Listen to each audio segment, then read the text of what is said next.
Welcome to Scary Stories, the channel that tells you scary stories.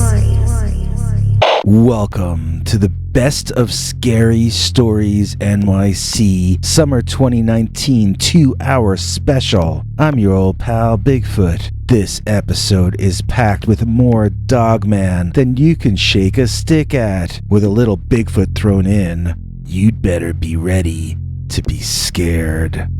Plus, stay tuned for a very special announcement to find out who is returning to Scary Stories very soon. Let's kick things off with a Dogman story entitled The Dogman That Chased Off My Habituated Sasquatch. Dear Scary Stories NYC, I'm sure you won't believe the story I'm about to tell. Nobody does. I'm telling you this happened to me, but I know you'll just present it for entertainment purposes only, and that's fine. But I'm gonna tell it to you just exactly as it happened to me. It starts off being a story about a habituated Sasquatch living on my land. But it becomes a Dogman story in no uncertain terms long before the end of it. Okay, I settled in Canada during the middle of the Vietnam conflict. I was born in the United States, and I was of the age to get drafted. So you can guess why I ended up in Canada, living out in the wilderness under an assumed name. Not that I had much use for names back then. I was staying by myself and rarely encountered other humans. My house was hand-built, but not by me. I bought it with all the cash I had brought with me from the guy who constructed it and had been living there when I happened upon it. I was starving and sick, and he took me in and nursed me back to health. After I was well enough to go around on my own again, my benefactor sat me down and talked to me seriously about the forest people, as he called them.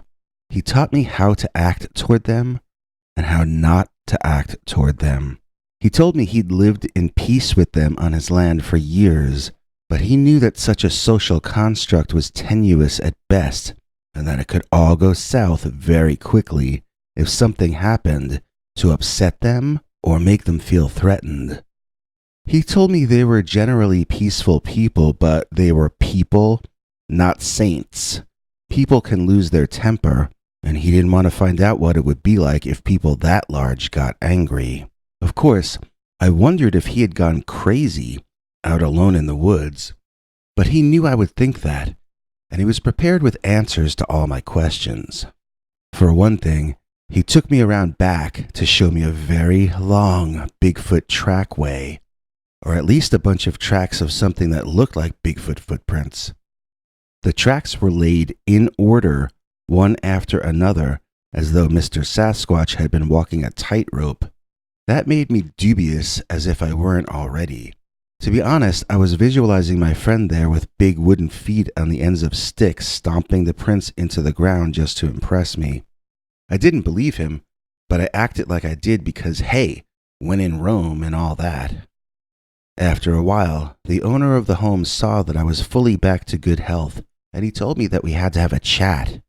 I figured that meant it was time for me to leave, and I felt sad because I had no place to go, and I enjoyed staying at that cabin.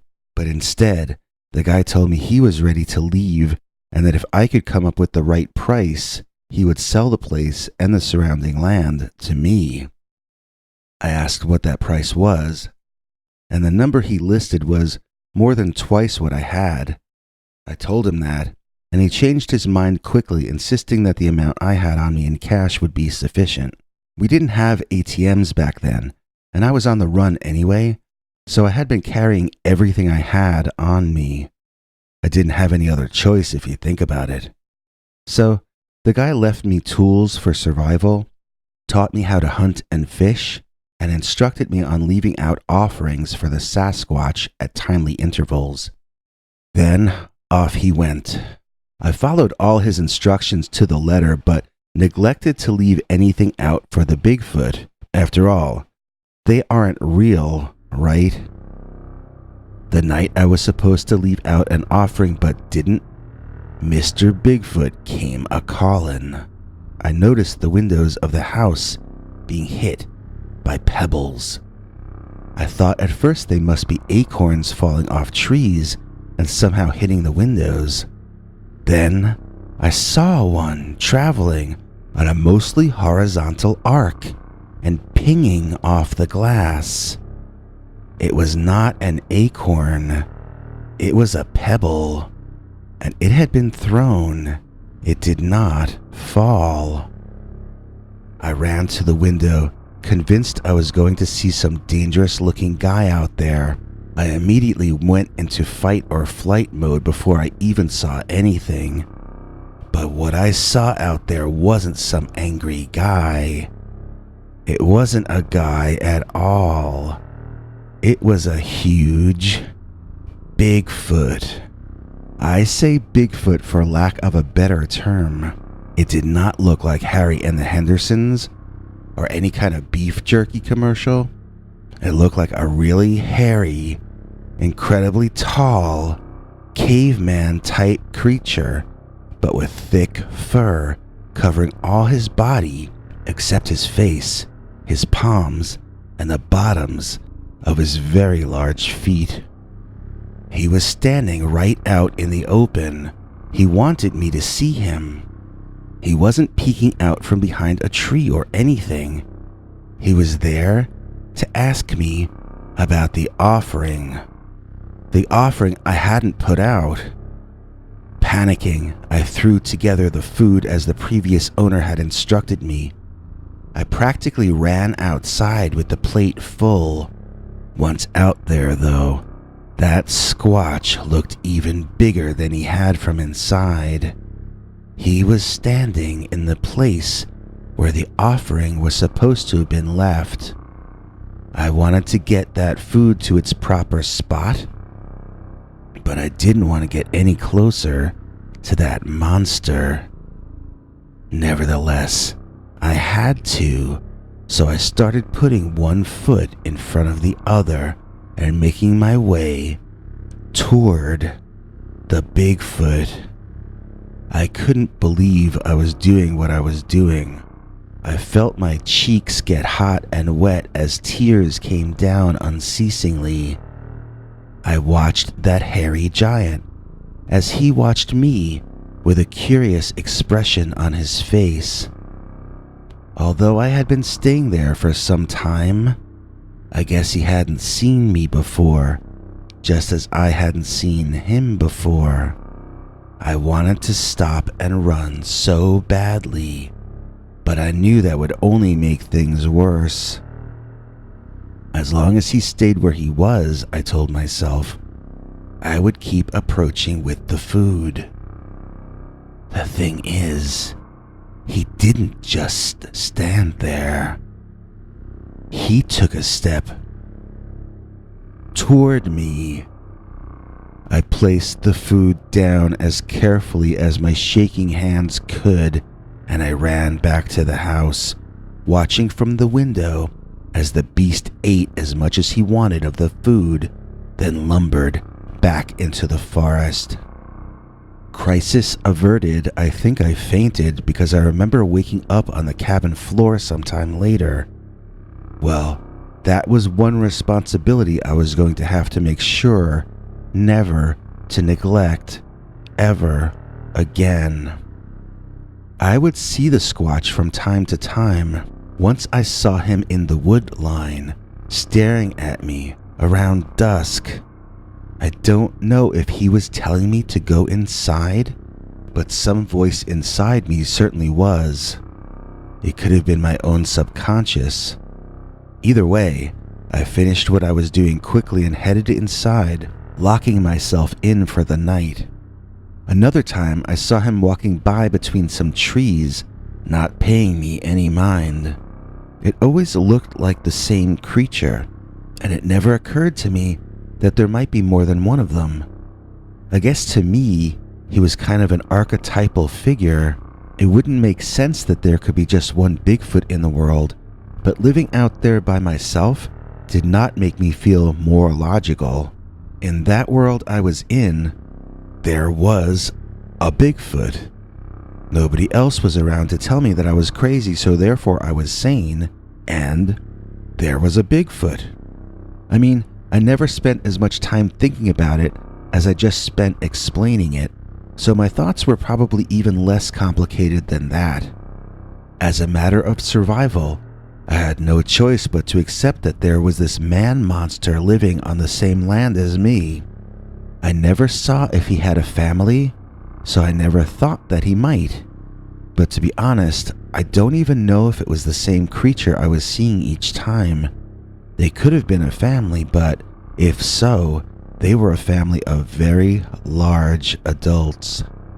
I would probably say these monster men looked more like chimpanzees than anything else, but taller, and they stood straight up, with their shoulders back. Their faces were bare like chimps, but the features were more like human faces, even though I'm not sure what I mean by that. I guess if I saw one of their faces in a photo, I would think it was a really ugly guy. But I wouldn't think it was a primate or a chimp. Pull the camera back a bit so I can see the entire head, and I would say it looked like a cross between a human and a gorilla. Its skin was sort of a dark Caucasian color, or maybe a Native American kind of color, but the fur was dark like a chimp, and the head had a sagittal crest like a gorilla. The impression was closer to that of a chimp though, maybe because the skin tone under the fur was closer to chimp than gorilla. So life continued peacefully, and I had grown used to being wary of the Bigfoot or Big Feet. I never lost my fear of them because I'm not stupid, and I kept putting out the offerings of food. We fell into a rhythm with each other, and we coexisted. Then, one night, in the darkness, I was awakened by some loud vocalization outside. I don't remember what it was, but it tore me out of the dream I was having directly into being awake, and I was more than a little confused for a while. Then, I heard a truly frightening sound outside my window. It was a scream from some kind of large animal, but not a threatening scream. This sounded like a scream in pain. On my feet, my mind was more awake than my body, and I tripped heading to the window to look out.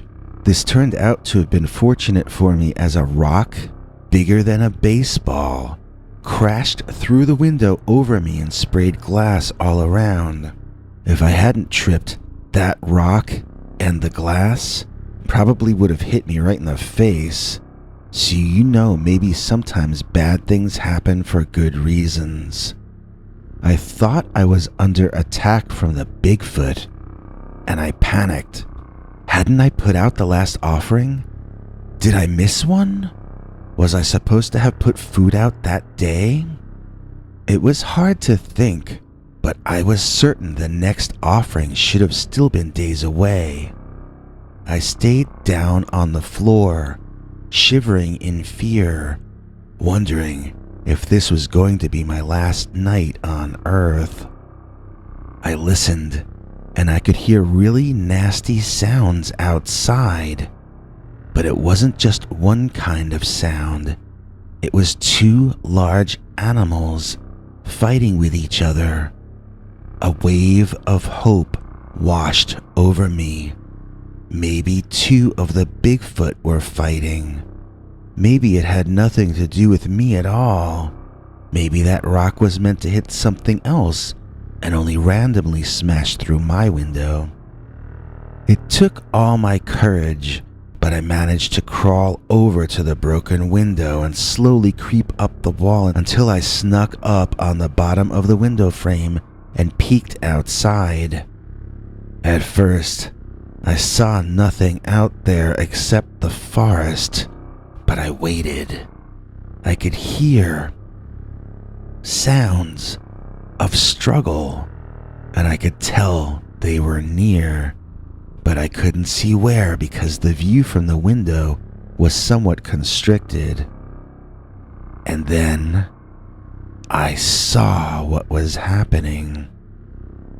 Literally rolling on the ground in front of me and making the most horrific and blood-curdling screams and cries, 2 large creatures came into view as though they were one. On the ground, I could make out that the Bigfoot was battling something else. My first thought was that it was a deer, as it seemed very large, and the ambient light from my cabin showed that the other creature's fur color was brownish, like that of a deer. This was a powerful and vicious deer though, and he seemed to be holding his own. I couldn't make out antlers, which caused me to think maybe it might be a large female deer battling the Bigfoot. I knew from my offerings that Sasquatch eats meat, so I thought this was him trying to catch his dinner, or breakfast. Relieved that this was not an attack on my cabin, I almost decided to just go back to sleep, but something told me I'd better stay and monitor this situation in case something else happened besides that broken window. It dawned on me, with 2 beasts that large fighting to the death so close to the house, I would be lucky if that broken window was the worst thing that happened. So I don't remember exactly what happened next, but the Squatch screamed in pain like it had been bitten. I remember thinking, "Go, Mrs. Deer."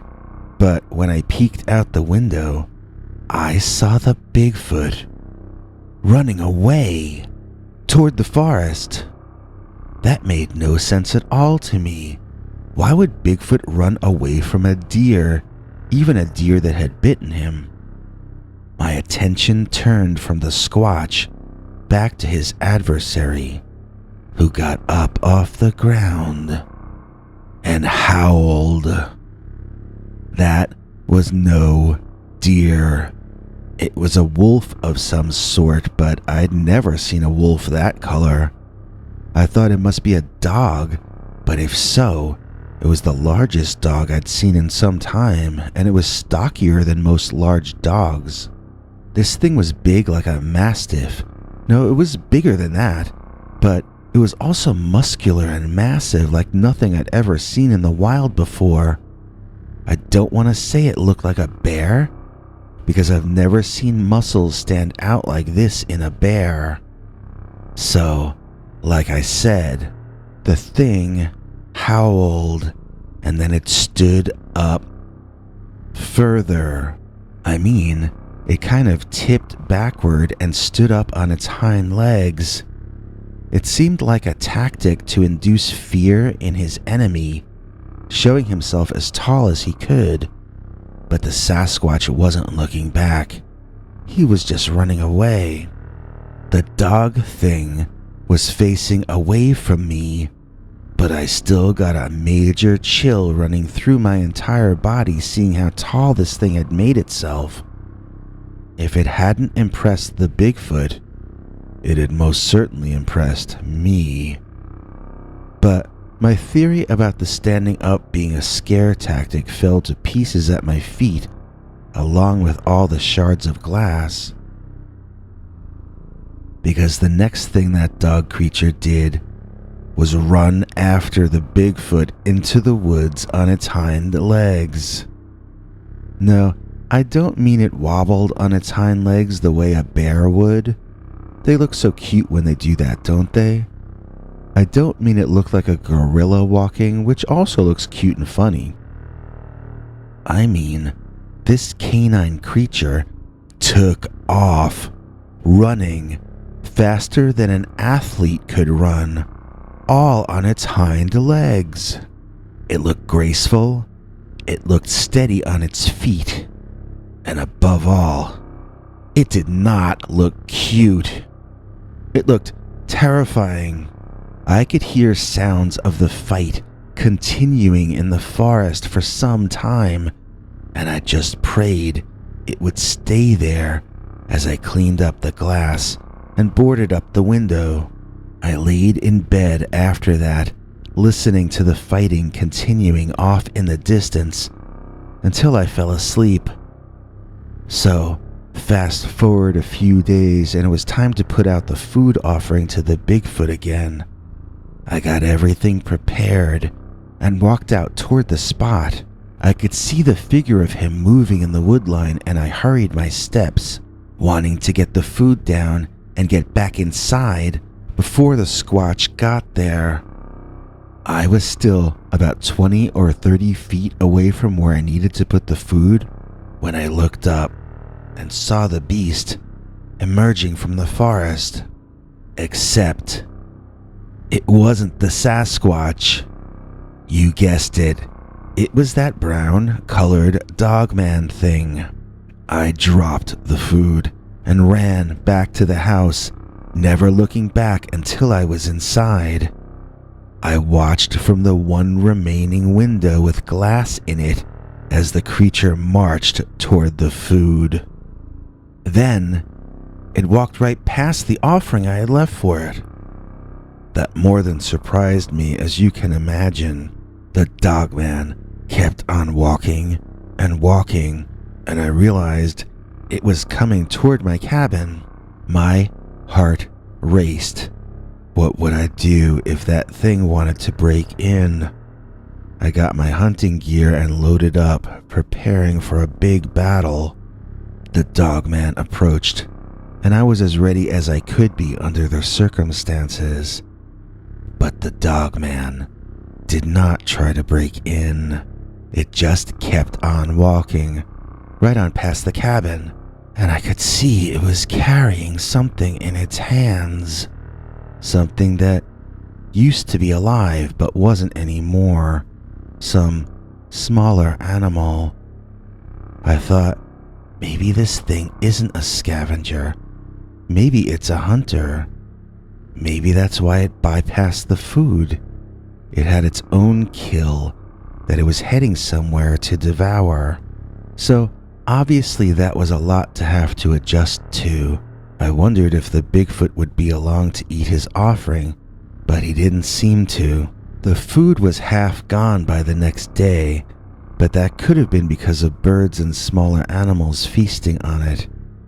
I wondered if I should bother to put out the offering at the next interval, and decided I'd better keep doing it for a while, in case the Squatch was just laying low and planning his eventual return. It ended up not mattering though, as I was soon visited by a park ranger who informed me that I had no right to be there. I told him I bought the place and showed him the paperwork, but he was unimpressed. He told me that the guy who sold me the land couldn't have owned it, as all of that area had been owned by the government for quite some time. I asked if that were true, how had I not been approached by rangers before and informed of this? He shrugged his shoulders and told me I must have just gotten lucky. I was informed he'd be back the next month, and I'd better be gone by then. But I was sick of that place and eager to be back with my own kind. Humans, that is. Even this park ranger was better company than Bigfoot and Dogman. I packed what I could quickly and headed back towards civilization with him to begin the next set of adventures in my life. So, I left nature behind. I left the solitude behind. I left the lifestyle behind. But most of all, I left behind the Dogman that chased off my habituated Sasquatch. Imagine how frightened you would be if you were caught in a heavy downpour, then had to deal with an encounter with the glowing Dogman. Dear Scary Stories, my great uncle had inherited property which went back in the family for over 100 years. It was a rectangular piece of land that seemed as large as Central Park in Manhattan. I'm not sure if it actually was, but it seemed that large to me when I was young. Yet the house itself was only 4 bedrooms and not particularly large. My uncle was not a rich man, and neither was the relative he had inherited the land from. It was kind of a manor estate, but without the mansion, if you know what I mean. One of the coolest things on the property was this gazebo that was located in the middle of the woods along a dirt path. It seemed like an odd place to put a gazebo, as they're usually in a field, but it was great to hang out in this one, under the tree cover, surrounded by bird noises and nature sounds. It was great to hang out there during the day, I should say. At night, it could quickly get creepy, and in fact, that's the place where I saw the glowing Dogman. I used to go stay with my uncle during the summer when I was in high school, and even before. There were some cool kids my age living out there, and I was my uncle's favorite nephew. He even used to say he was going to leave the property to me, but unfortunately, he had a long illness that led to his death, and afterward it was either the taxman or the hospitals that ended up inheriting the house. I forget which. It still seems so unfair to me that families should have to suffer so much and shoulder such a ridiculous burden for hospitalization costs when millionaires in Congress can give themselves free health care. But this is not a story about politics. This is a story about Dogman.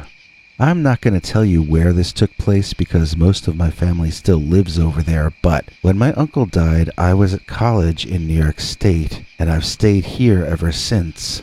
My uncle and that property were my only real bonds to that area, as my parents split up and I was never close with the remaining family members. I guess that's kind of why I spent summers with my uncle in the first place. I liked him better than the other people I was related to. There was one kid who lived out there I'll call Eric, that I used to hang with at my uncle's, and we would play with the Ouija board. One time, we played into the night. Then, when we looked up, it was dark.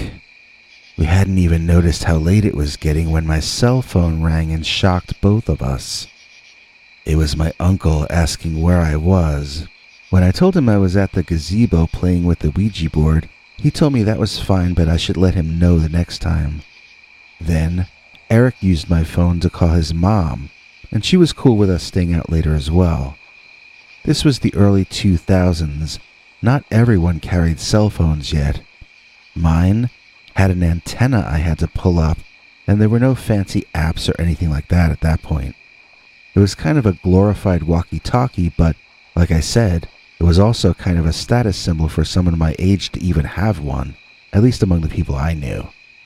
So, we had permission to stay out in the dark in the gazebo playing Ouija, but within a few minutes, we started noticing how creepy that forest can get in the dark. We could hear animals all around us. During the day, hearing animals was infinitely cool, but at night, it became infinitely scary. When the sun is up, you can often see what's there, and it's usually rabbits or squirrels or birds or deer. At night, it's just a mystery sound, and you don't know if it's a herbivore, or a predator, or a lunatic escaped from an asylum. I think we lasted 5 minutes before packing up the Ouija and running back to my uncle's house to talk him into driving Eric home. From then on, we made sure to get back to the house before it got dark out. We never had to be asked to do that ever again. That's not to say we didn't ever find ourselves in a similar situation again, because we did. One afternoon, we were playing Ouija, and the skies darkened quickly. We could hear thunder in the distance. It wasn't that loud, yet we could feel the gazebo vibrate underneath us. However far away that lightning had struck, it was forceful enough to shake the ground under us miles distant. That elicited a sort of wow, cool reaction from us, but quite unexpectedly, The next thunder we heard was virtually simultaneous with the flash of lightning. We had gone from hearing a storm approaching to being in the epicenter of it faster than had ever happened to me before. That second blast shocked us both to our feet, as that lightning must have hit pretty close and was very loud. Before we could pack the game up and run home, though, the skies opened up. I mean, like someone turned the shower on for the entire forest. It was raining so hard, it was almost like you would drown if you walked out into it. We packed up the game, but sat there under the umbrella-like cover of the gazebo and decided to wait the storm out. It was actually kind of nice, a very zen-like moment, just observing nature getting drenched in every direction, like a 360-degree nature show. All of a sudden, my friend gasped and pointed. I looked where he was pointing, and on the path leading further away from the house, there was some kind of bright blue thing walking across the path.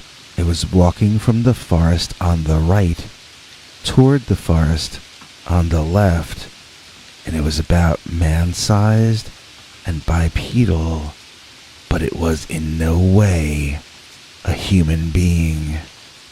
At least, not a normal one.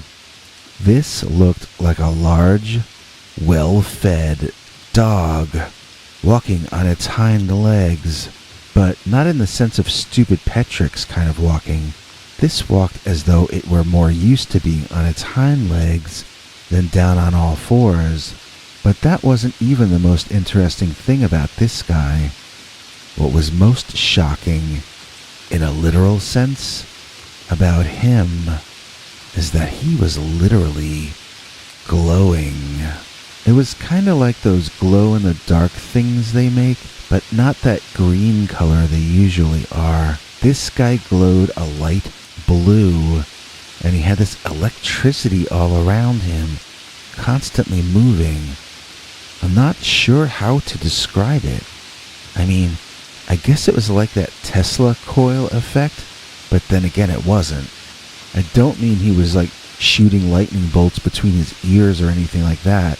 And I don't mean he was firing off sparks either. But it was somehow clear he was engulfed in an electric charge. And it was clear he didn't seem to mind in the slightest. My friend whispered, "He looks like he's on TV." And when I looked back, I could see what he meant. He didn't mean he looked like he was on a flat-screen color TV with HD images. He meant he looked like he was on an old, black and white, cathode ray TV with bad reception. I'm just old enough that I remember what that looked like, but I'll try to describe it for you if you're too young to have seen them.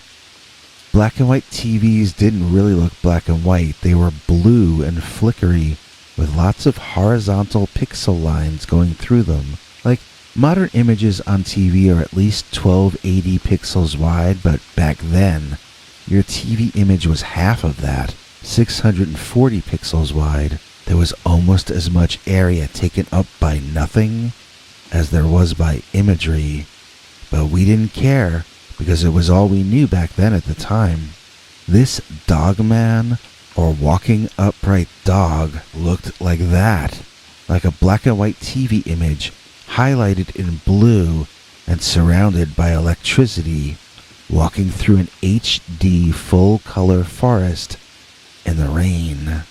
Now, since then, I have seen videos where people actually project images from video projectors into mist, and it creates a ghostly appearance, as though a 3D figure were standing there in the rain. So, I know something like that is possible. I'm thinking if any of us can do that right now with a high-powered projector, then it must have been possible then as well. The rain was coming down so hard that a projected image would very likely have shown up on the rain itself and created a ghostly image. The thing is, who would be in the woods on my uncle's land with a high-powered projector in the early 2000s? And it's not like you could run a clip from a horror movie onto the rain and get that effect. We would also have seen the background of the film scene being projected. In order for these 3D Tupac-style videos to work, Tupac has to be separated in the video. He needs to be on a black, empty background. So, if what Eric and I saw was some kind of a trick, it was an elaborate one. The Dogman looked like a wolf. In fact, it didn't look like anything but that. It didn't have human or monster type hands. It just had big paws it held in front of it.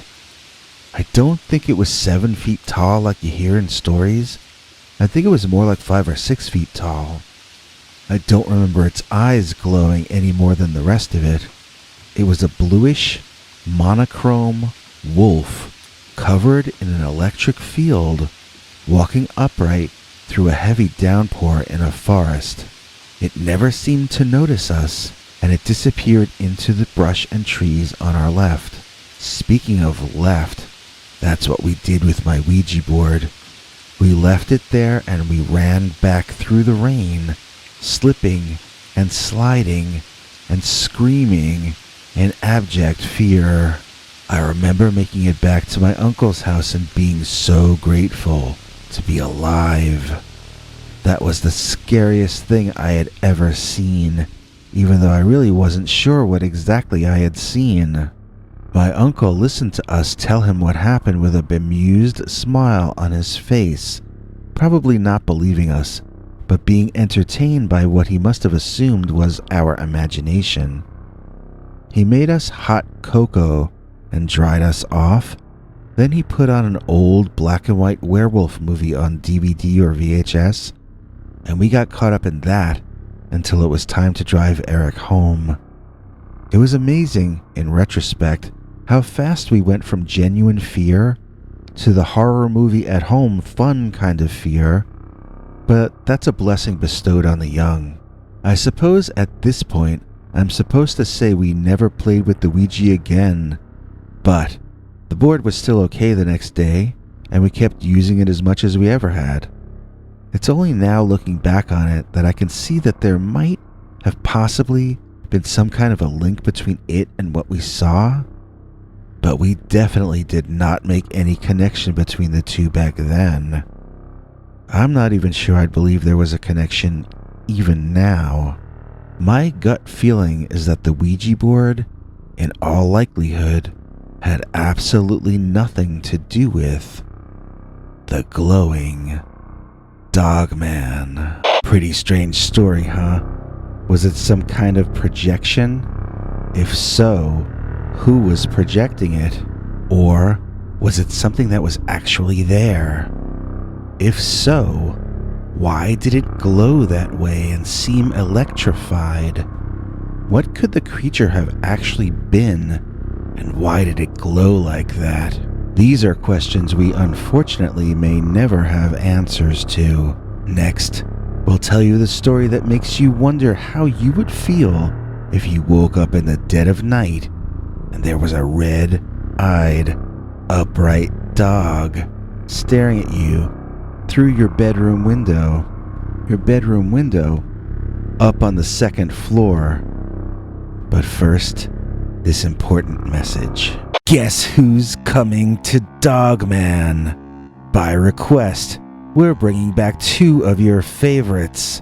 First, Madeline Starr returns. Soon, she will be taking over our Saturday night scary serials with her sophisticated style. Then, PQ Ribber himself is coming back to portray the terrifying Dr. Death, who will be the new host of Monday Night monsters. Keep your eyes peeled for more announcements of exciting things about to happen here on the Scary Stories NYC channel. But first, this Dogman on the roof. Dear Scary Stories, when I was a kid, my 3 sisters and my parents used to sleep upstairs in our house, and I was the only one sleeping downstairs. My older sister had originally been given her own room downstairs, but she kept claiming there was a monster who would look in her window at night, and that she was scared to stay there. I thought that was funny, and my parents thought this was her cry for attention, so nobody took it too seriously. I offered to trade rooms with her, and everyone was happy. I never saw monsters in that room downstairs, and I could sleep there with no issues. In fact, I never saw anything strange in that house at all, until I saw the Dogman on the roof. So, my mother's cousin came from out of state to stay with us for a week or two one time. She brought her husband and her 3 sons, and my mother scrambled to find the best sleeping arrangements for everyone. The cousin and her husband got my room downstairs. All my sisters got crammed into the younger sister's room upstairs, and I found myself in a sleeping bag on the floor of my old room, sharing it with my 3 cousins. That room had 2 windows facing the east that would let the sunrise in to wake us up, and 1 window on the south side that looked out onto the roof over my downstairs bedroom and past that into the backyard. I remember waking up in the middle of the night and feeling like I was being watched. I sat up and looked at all my cousins, but they were fast asleep. Still, I knew something was watching me, so I kept looking around, and then I saw 2 red lights outside the southern window. In the darkness, I thought it was floating out there like Lost Boys or something. I thought it was a red-eyed demon or vampire or whatever. When I turned my full attention on that window, though, what I saw was like American Werewolf in London, but standing up like a man, and it was staring directly at me, making eye contact. It reminded me of a husky dog, but it had no white fur. If a husky were all black and stood upright, that would be close to what I was seeing. The eyes were an unnatural color, though, a kind of red, but not a kind of red I would normally associate with animal eyes. They looked almost like laser pointer lights. That's how bright they seemed in the darkness. I screamed and struggled out of my sleeping bag, watching that monster the entire time. Its eyes glowed and it emanated evil. It's hard to remember greater detail than that, since the situation was so incredibly unprecedented and disorienting and unexpected. My cousins were all waking up in an annoyed fashion, shouting at me to shut up. I got out of my sleeping bag and turned the room lights on, then realized the light reflecting off the window made it impossible to see outside. I shut it off again, and it took my eyes a few seconds to adjust and see that there was no longer anything outside that window. I told everyone I had seen a monster floating outside, and I ran over to look. It was then that I noticed the roof out there and realized the monster hadn't been floating. It had been standing there, peering in at us. Was this the same monster my sister had seen downstairs? This had become her room. Was the monster up on the roof trying to get a look at her again? Or was what I saw entirely different from what she had seen? My parents had come into the room, and by now everyone was pretty annoyed at me, wanting me to shut up so they could go back to sleep. My father pulled the heavy drapes shut over the southern window and told me that the boogeyman had been banished, so now I should go back to sleep. The next day, I tried to get my older sister to talk to me about the monster she'd seen, but she acted like I was being an idiot. I don't understand that to this day. All I wanted to do was compare notes and see if we had seen the same thing or not, but she refused to honor the conversation and called me all sorts of mean names. I think she thought I was making fun of her, but I had genuinely seen this monster outside the window. One thing I noticed is that from then on, she pulled those heavy drapes shut on the southern window before going to bed each night. I don't know if that meant she believed me, or maybe she was being superstitious, as in, just in case my idiot brother isn't lying, I'll pull these drapes shut.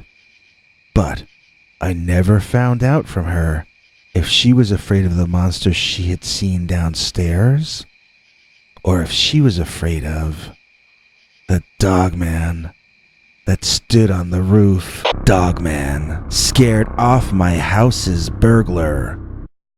Back when I was 16 or 17, I had an experience involving a Dogman. This was back in the 1970s, also known as the Stone Age to most of you, I'm sure. My parents and I were supposed to get in the car and go visit some family friends, but I wasn't feeling well, and I thought I'd rather stay home and get some sleep. My mother agreed, and she left me home alone while they left. I stayed in my room and tried to sleep, but I couldn't. I turned the TV on because sometimes that would help me get to sleep in those days. Then I got as comfortable as I could under the circumstances and tried to get some rest. I was nearly asleep when the TV turned off loudly and I could hear the air conditioning downstairs turning off too. I felt so bad that I thought about pretending I hadn't noticed and letting my parents deal with it when they got home. But I instantly felt guilty just for thinking that thought, and I got out of bed, putting on my slippers, and getting ready to walk downstairs and check the circuit box. I was curious if it was just this house affected, or if I was in the middle of a blackout, so I looked out of my second-story window, squinting my eyes to see if various neighbors had their lights on or not. They all did. I got distracted by a sound directly beneath me, and when I looked down, I saw a guy wearing black walking over to one of the downstairs windows. He looked like your classic burglar from the movies or even from a cartoon. He was that typical. Black clothes, carrying a little doctor bag full of his equipment, black wool hat on his head. The entire meme or trope, or however you're supposed to say it these days. I hadn't really seen his face from that angle, so I didn't know if he was also wearing a face mask, but I wouldn't be surprised if he was. I ran to the phone in my room and started dialing the police.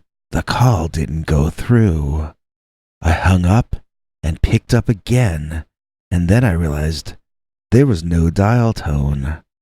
I don't know if you guys are old enough to even know what a dial tone is or was. Do you still have landlines? Well, the point is that the phone line was cut along with the electricity. I could understand him cutting the electricity because we might have had a burglar alarm installed, but if he cut the phone line, That meant he knew there might be someone inside, and he was still going to break in anyway. That put genuine fear into me. If he was that prepared for encountering residents inside the house, that also implied he had some plan for what to do once he encountered them. I felt completely helpless and didn't know what to do. My brain was foggy from the illness, and foggier from the cold medication my mother had given me. I felt like whatever choice ran through my head was something that could get me killed. If I stayed in my room, the guy might come up and get me. If I ran downstairs and tried to escape the house, the guy might see me and get me. I also didn't know if he had an accomplice on the other side of the house. Maybe someone was waiting to intercept me if I ran out the front. This was the 1970s. There were no computers. There were no cell phones. And I also didn't know if the guy was armed. It's hard to make a decision when so many of the variables were unknown to me. So I basically just stood there with my knees knocking like an idiot. The next thing that happened was surreal. It was so surreal that I didn't, at the time, think it was actually happening. The short version is that I saw a monster emerging from the woods. It looked so weird that I started to feel sick. I ran to the bathroom, and I'll spare you the details about that. After I felt a little better, I prayed that I had just imagined the entire thing. Maybe I had dreamed it, but I still couldn't turn the lights on, so that meant at least that part of it was something I had not dreamed. Then I realized that the sound of me using the water in the bathroom would have been something the guy might have heard if he knew to listen for it. The burglar, I mean. I might have given my position away when I got sick. Staggering back to my bedroom, I looked out the window, and before I could look down to see the burglar, I saw that that monster was still there. That almost made me faint. This was all a bit too many paradigm shifts going on all at once for me to cope with.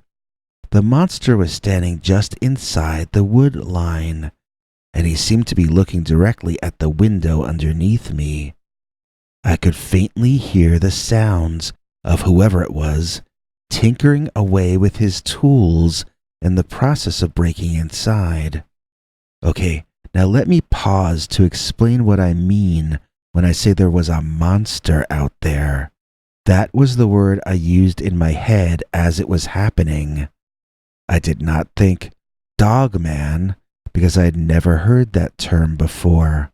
I've since read that other people do claim to have seen Dogman-like creatures in Pennsylvania, but I was not yet aware of any supposedly real-life monsters at that point, other than the Yeti, the Loch Ness Monster, and I guess Bigfoot.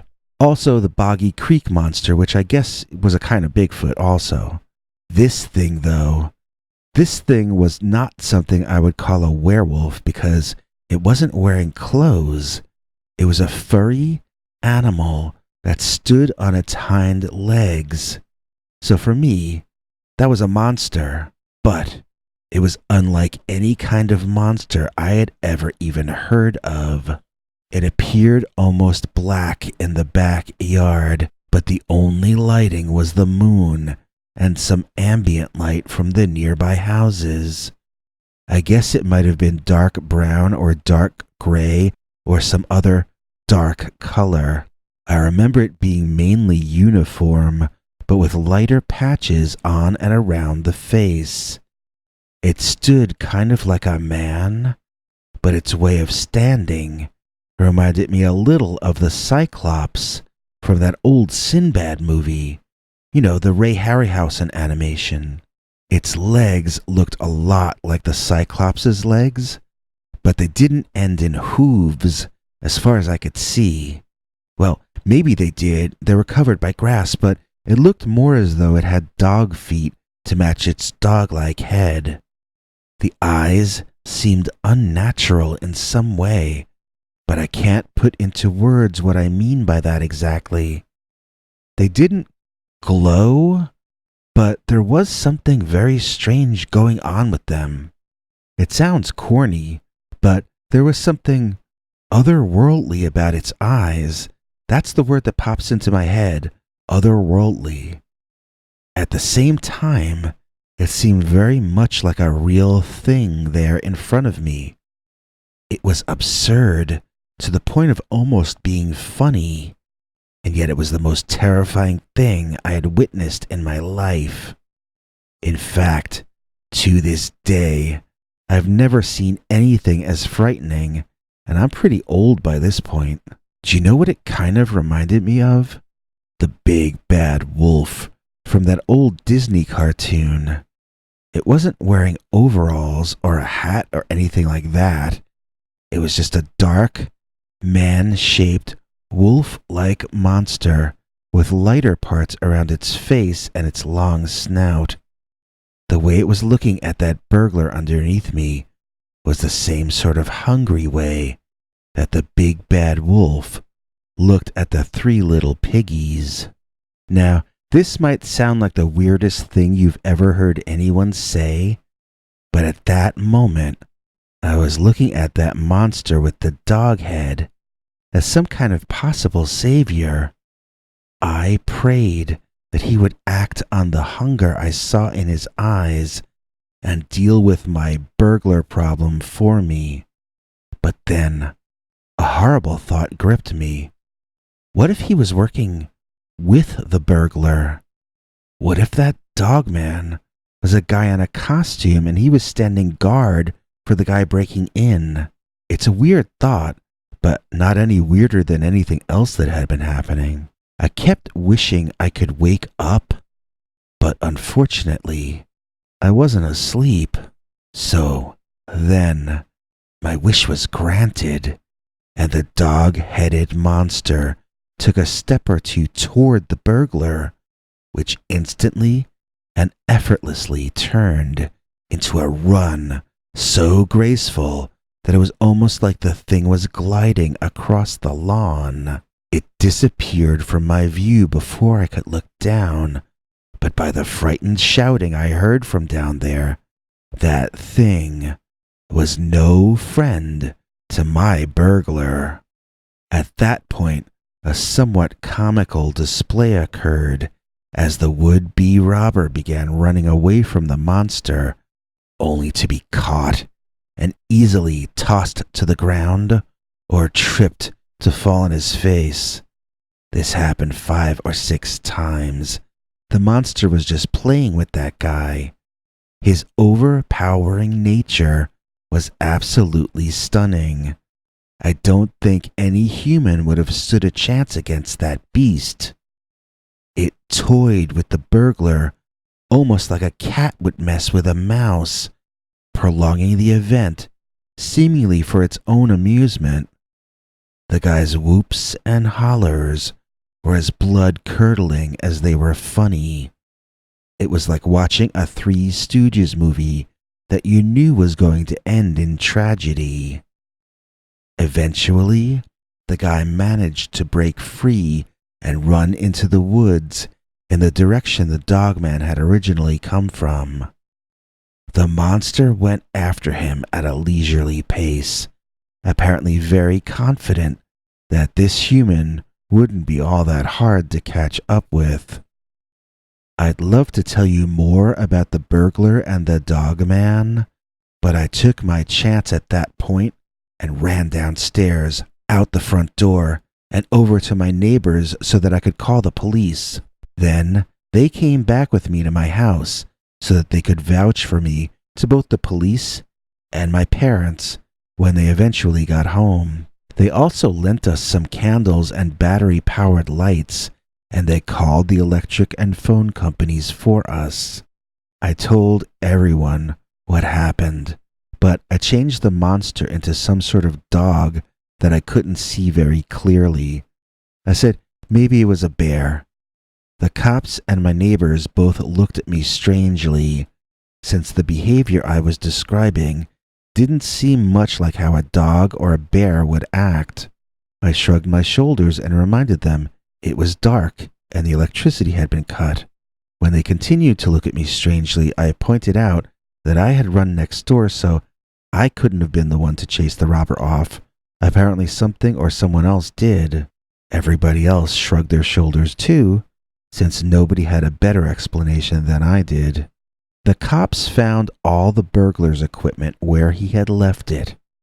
The next day, after our phone and electricity were both back on, the police called to inform us that they had a positive ID on the burglar and that he was someone with a prior record that they had been searching for a long time.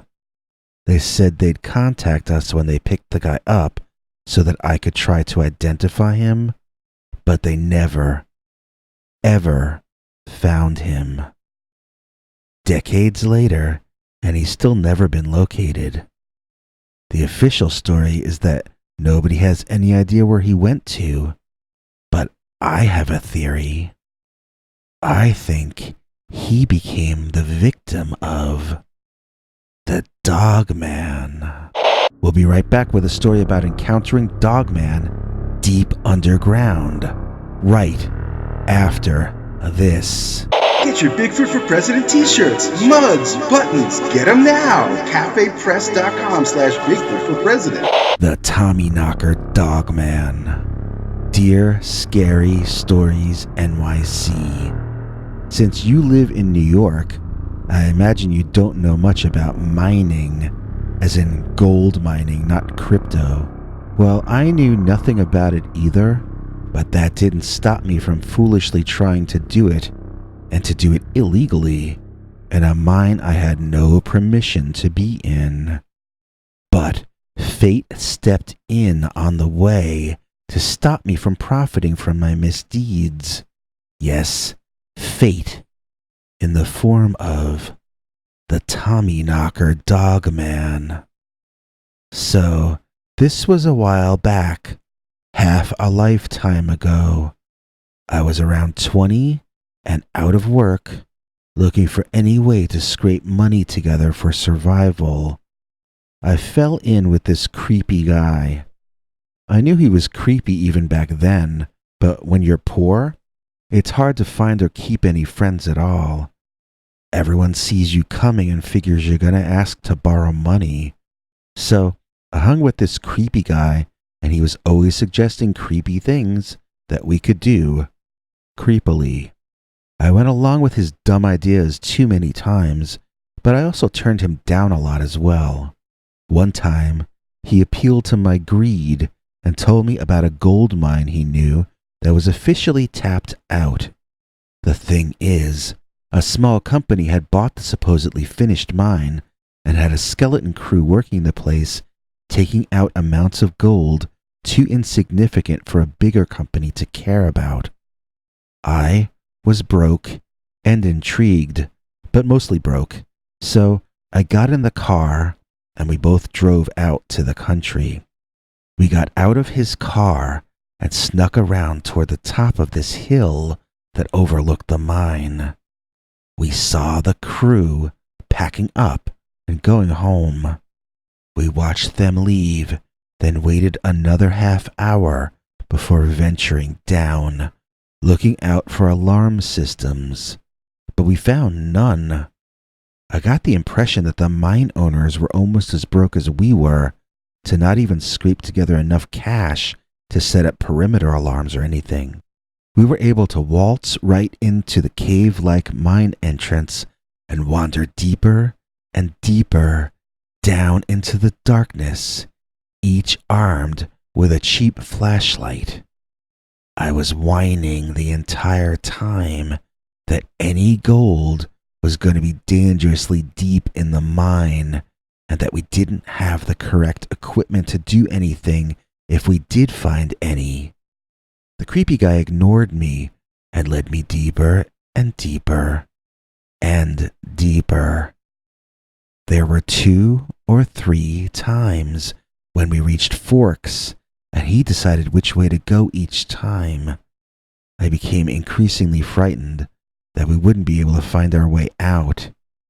He insisted he knew where he was going, so I just stuck with him and prayed for the best.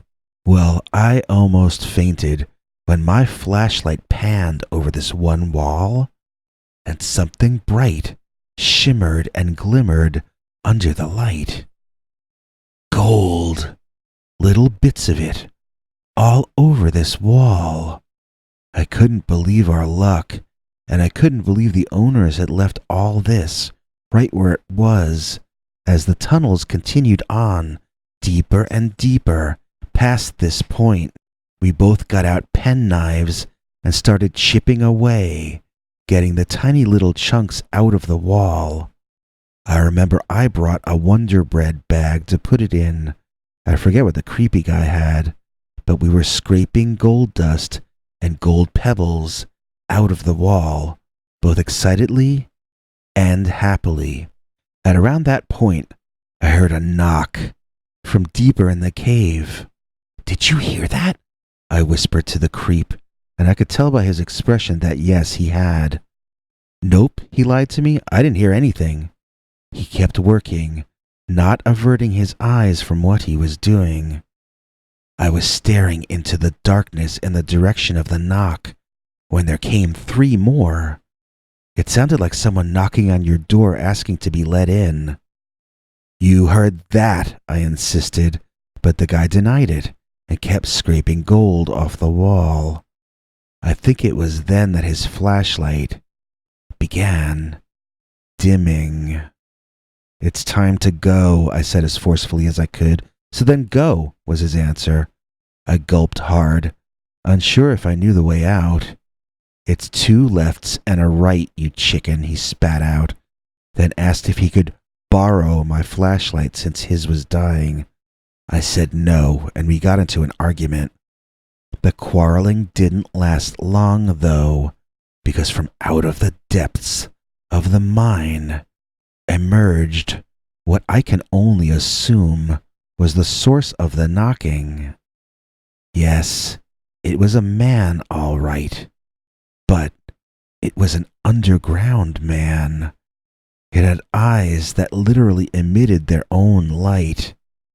I imagine that his kind must have been living underground for many generations to have adapted so well to the darkness. There were other strange and unique things about this man. Although he walked upright and seemed to possess a kind of primitive intelligence, he was covered in fur like an animal and wore no clothing or jewelry.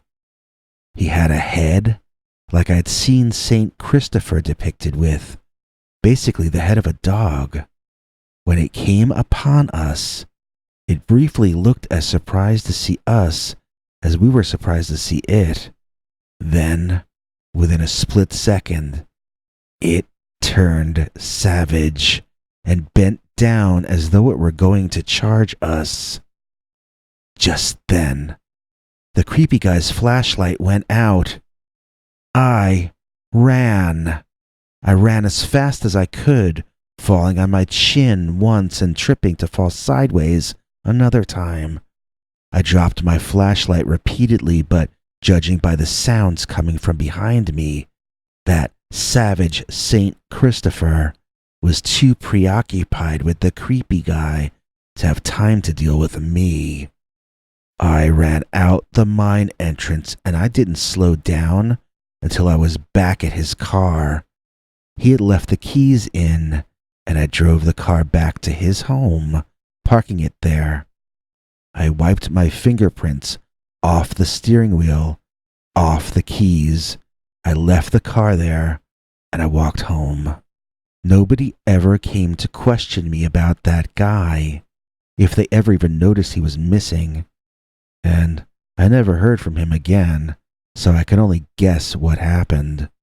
After a few days, I brought the gold dust I had collected to some guy to see if he would buy it from me.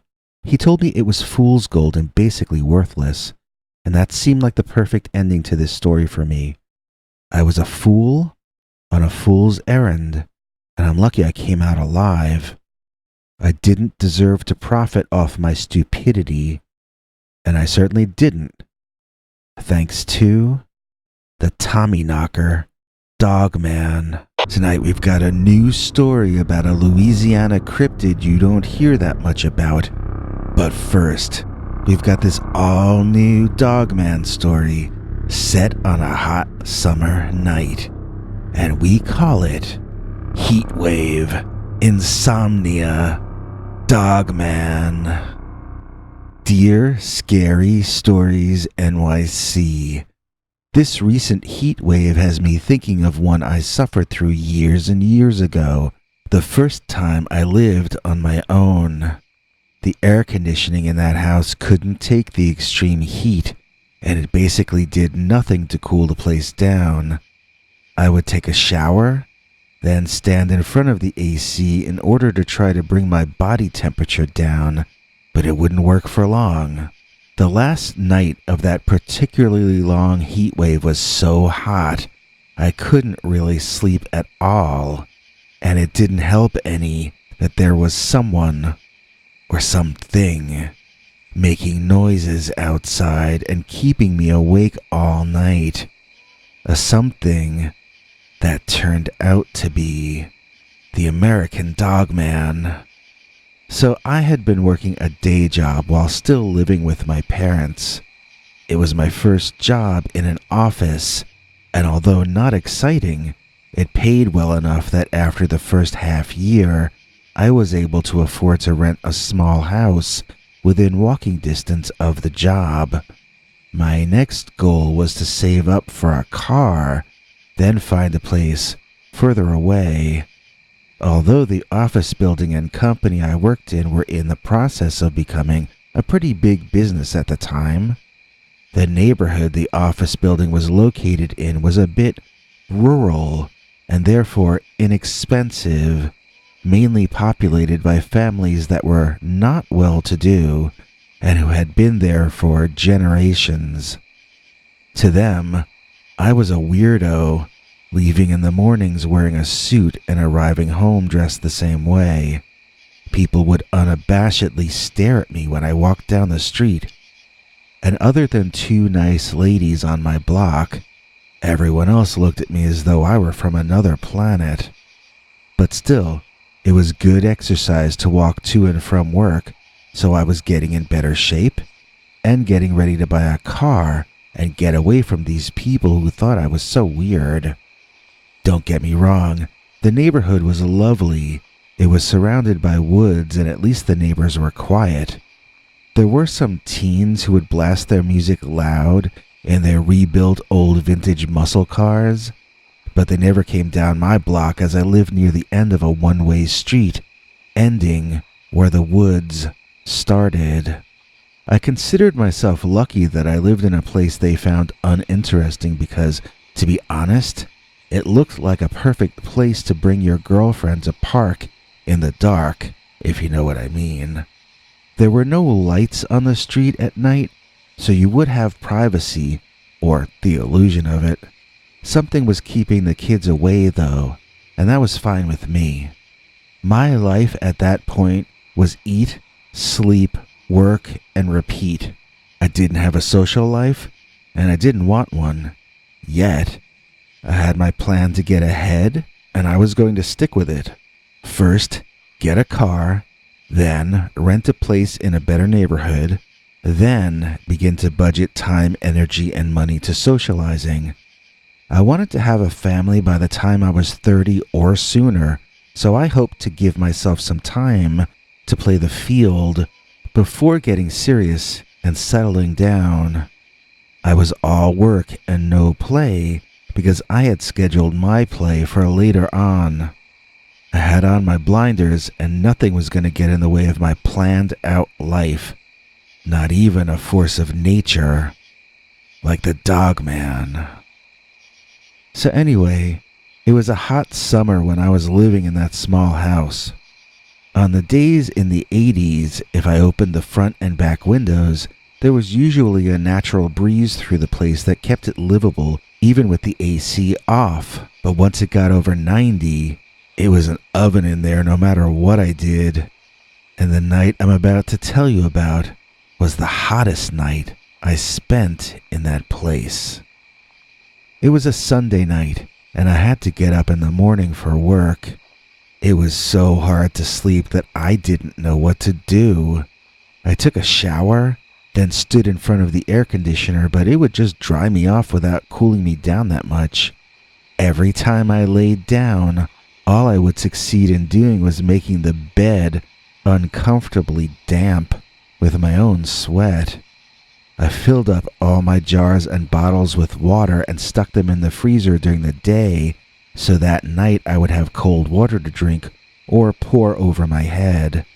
I also took one of the cold bottles to bed to place on my head or any place that felt hot. The bottle got room temperature fast, and I wasn't feeling any cooler. I got towels out and laid them on the nasty damp bed to try to create a dry surface I could lay on. All the water seemed to be evaporating quickly, except that on the surface of the bed. I stood with my head in the freezer. I tried fitting my fan in the freezer, but it was too large. I laid my arms over the ice trays, melting the ice, but still felt hot. It was a night for the record books, and I didn't get any sleep. I had finally felt groggy enough to try to conk out. Then I realized I had to go to the bathroom because of all the water I'd been drinking to keep hydrated.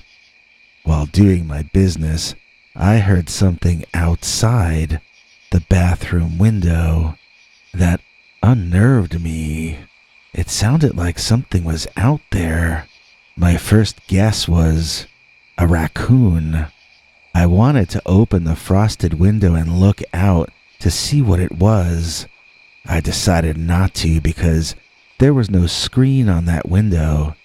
If I opened it and it was in fact a raccoon or squirrel or something like that, it could run right in that window before I would be able to stop it.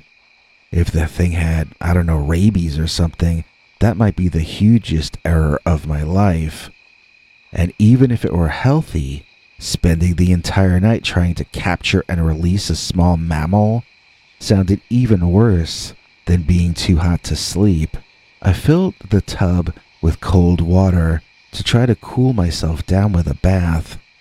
I was concerned while filling it up that I might fall asleep and drown myself by accident. But that something was back, making noises outside the window the entire time I took the bath, distracting me and keeping me from relaxing, let alone sleeping. It was a kind of scratching sound, but irregular. It would happen softly, then stop. When you were about to forget about it, it would come back louder and faster, then stop again. I tried to visualize what could be going on out there that would result in me hearing all this, but I couldn't come up with a single good idea. A bird? Not quite. It must be something trying to nest in the wall. Well, maybe it was a bird or a small rodent. I would have a peek at it when I got ready to leave for work, then call animal control or an exterminator or whatever it made sense to call.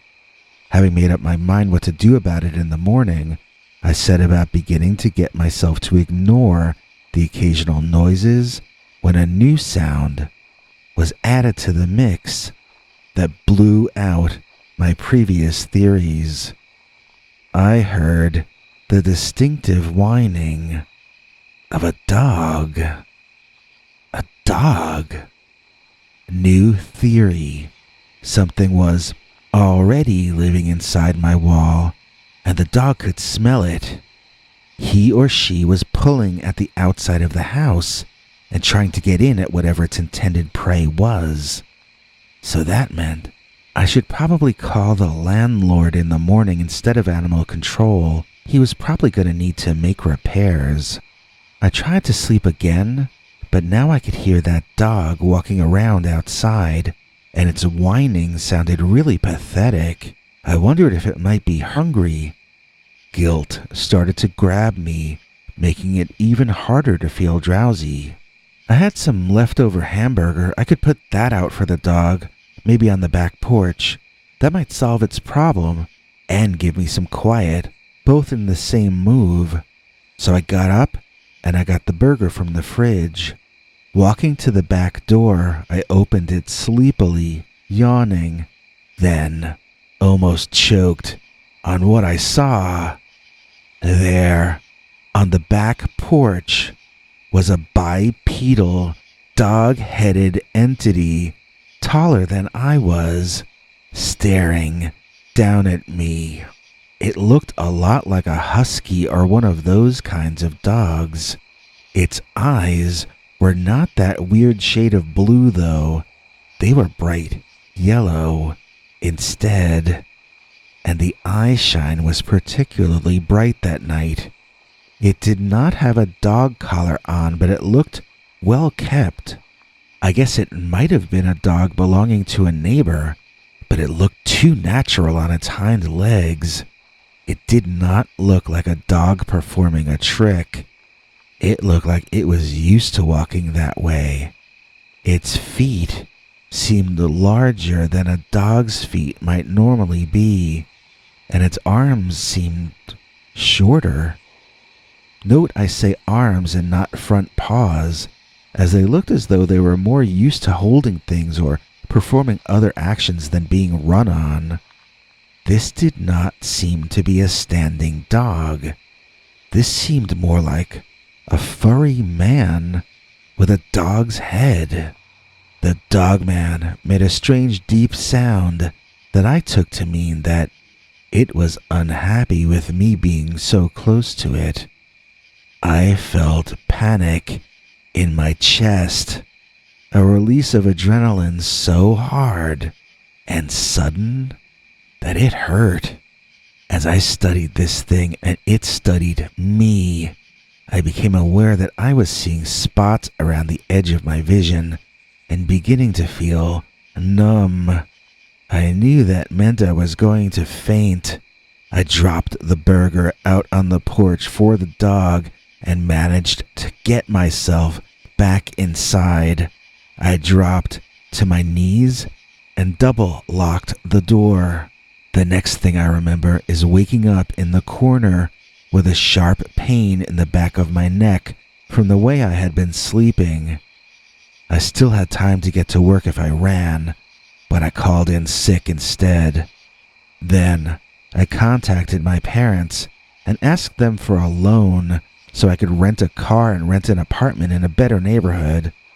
They had an old car they loaned me instead and helped me out finding a room to rent in a neighborhood I would not have to feel afraid to live in. I found the scratch marks on the wall outside and phoned the information in to the landlord. When he came out and saw the scratches himself, his eyes widened. I wonder to this day if he understood what made those scratches. He seemed to recognize them somehow, so maybe he did. In either case, he didn't blame me for them, and that was all I really cared about as far as that went. I was out of that place in less than a month. Fortunately for me, not only was the weather cool the remainder of my time there, but I never again got bothered by the apex predator, colloquially known as the American Dogman. Stay tuned, we'll be right back with another strange cryptid story right after this. And now, get ready for an all-new, completely uncensored, slightly bloody, and absolutely terrifying new Dogman story. Oh wait, YouTube won't allow me to tell you stories like that on this channel. If you want to hear that, you're going to have to go to peterbernard.com and sign up for our paid subscribers club.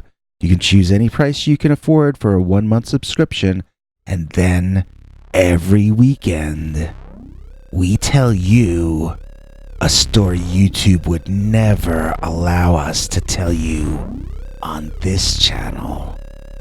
See you this Sunday for an all-new, very scary, completely uncensored Dogman story. The abominable swamp slob. Dear Scary Stories NYC. Back when I was around 20, my family home in Louisiana got visited one summer by the nastiest, smelliest swamp monster you'll ever hear anyone go on about. I'm talking about what my friends and I used to call the abominable swamp slob. Now it all started as a bad smell one summer back in the early 1980s. Some nights we'd be having a barbecue out back and have to go inside because the most terrible odor would take over the entire yard. I mean, just nasty smells. I'm not even going to describe it, but you can imagine if you want to. I try not to ever think about it, because it was like every bad smell that ever existed mixed together. It would sit in the air and then be gone later on, but we never knew how long it would be there. We finally had a repairman come out to fix our septic tank, but it turned out to be fine. If the septic tank wasn't broken, we had no second guess as to what that smell could actually be. So one night after a family barbecue, I was out on the porch with my then girlfriend. We were sitting with our legs dangling off the porch, which I guess was about 4 feet off the ground in those days. We had all the lights turned off, so the brightest lights we could see in front of us were the stars in the sky. It seemed like a romantic evening. The crickets and owls made their noises, some bats flew around chasing the flying insects, and the two of us were enjoying each other's company.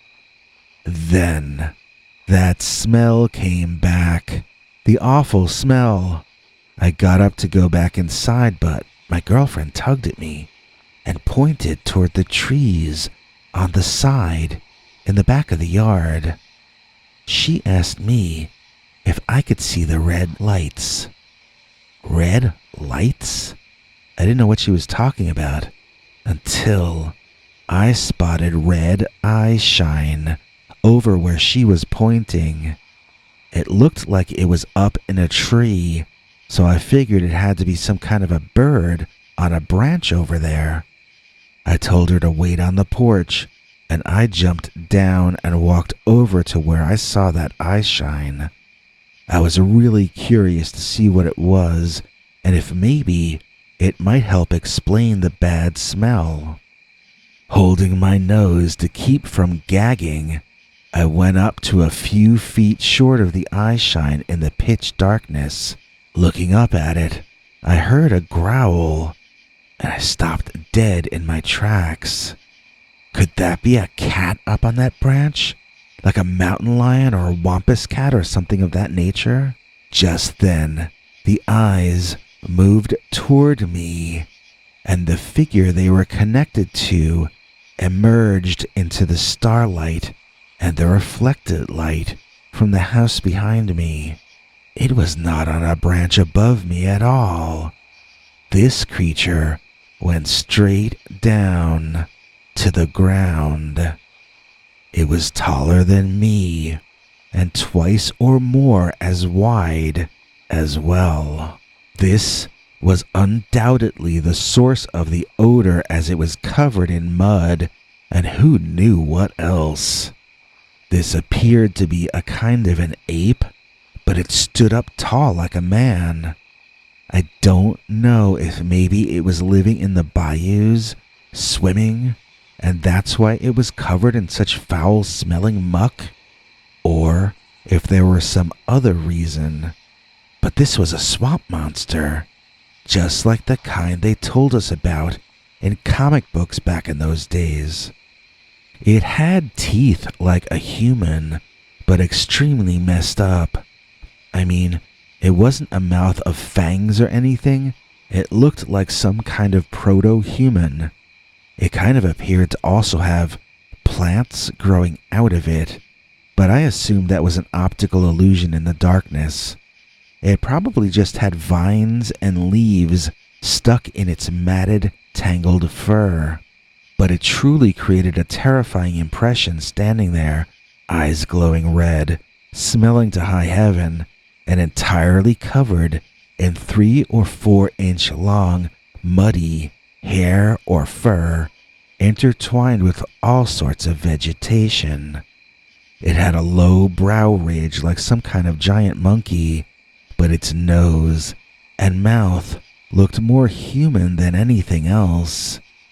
And the entire face was covered in fur, even the cheeks, all the way up to the eyes, which is not something you see on apes or humans for that matter. The creature, or man, looked unhappy with me, and it was so large that I did not want any conflict with it, so I screamed and ran. I ran back toward the house, screaming at my girlfriend to get inside. Once we were safely behind the locked door, we didn't hear that creature anymore, and within an hour, the smell had gone away. We rented the house out for the rest of the summer and went to stay with relatives in Oklahoma. By the time we got back, as the weather cooled into autumn, the bad smell was over, and the creature seemed to have moved on. I never saw or smelled that monster again, and I'm unaware of anyone else around here making any further reports either. I guess we were lucky in that he didn't make a permanent home for himself in our neighborhood. I consider it fortunate that the abominable swamp slob was just passing through. Recently, we ran a story that took place just west of Milwaukee, in Wisconsin. Across Lake Michigan from Milwaukee to the east is a lake called Duck Lake in Muskegon, Michigan. It's right nearby a wild area called the Huron-Manistee National Forests. Plenty of area for almost any kind of animal you can think of to live in. So even though this story I'm about to tell you happened surprisingly close to civilization, it also happened close to a natural habitat. And the name of this story is The Dogman of Duck Lake. Dear Scary Stories NYC, when I was younger, my friends and I used to hang out on the hill overlooking Duck Lake on the Whitehall side. We probably weren't supposed to be there at night, but we were quiet and didn't cause trouble, so nobody ever bothered us. Nobody, that is, except the Dogman. I had a rotating group of friends, but I was with 3 of them the night that this happened. Let's call them Nestor, Chester, and Lester. Nestor was the one who originally showed us the place that this happened in. If you go between the ball field off Nestrum Road and the Fruitland Town Hall in Whitehall, there's a path that leads past the baseball field on the left and the tennis courts on the right. It takes you to the hill, and if you go up there, there are these stairs that take you down closer to the lake. We would always check there first to see if anyone was using it. Sometimes older kids would be there, and we would know to back off as silently as we could and find a different place to chill. That's because Dogman isn't the only scary thing in Michigan. There are also older kids, you know? Anyway, on this night, there was nobody else there, so we had the place to ourselves, or so we thought. We were hanging out and joking, probably talking about science fiction movies or TV shows or comics, because that's what we were into way back then. Chester was ignoring us and staring out at the lake. Every so often, I would look to see what he was staring at, but I didn't notice anything, so I figured he was just dazing out or enjoying the last part of the sunset or something like that. All of a sudden, he was like, "Shh," and he waved his arm for us to come over. When we did, he pointed silently at the water near the beach. I think we all saw it at once. Something was walking out of the water. Lester or Nestor started whispering that it was a guy in a diving suit, like a skin diving suit.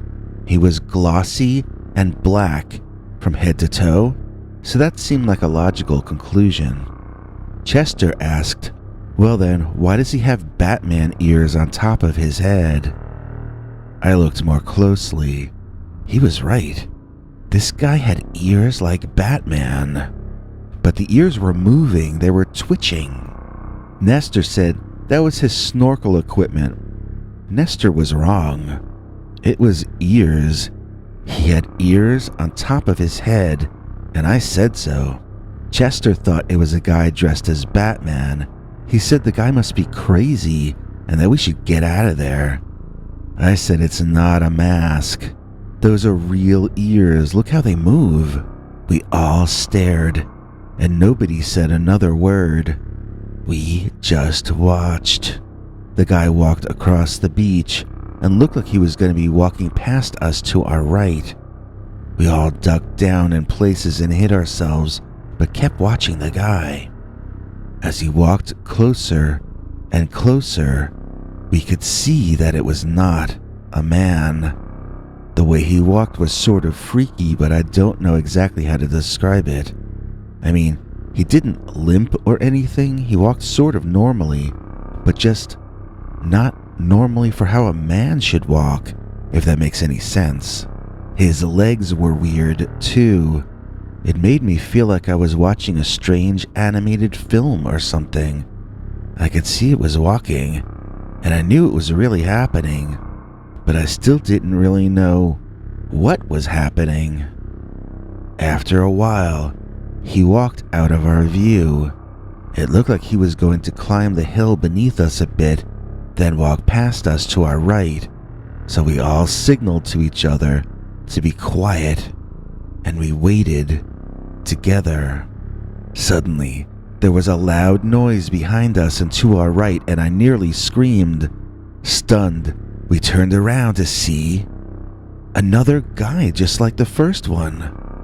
He was walking in a straight line, just like the first guy, but he didn't seem glossy.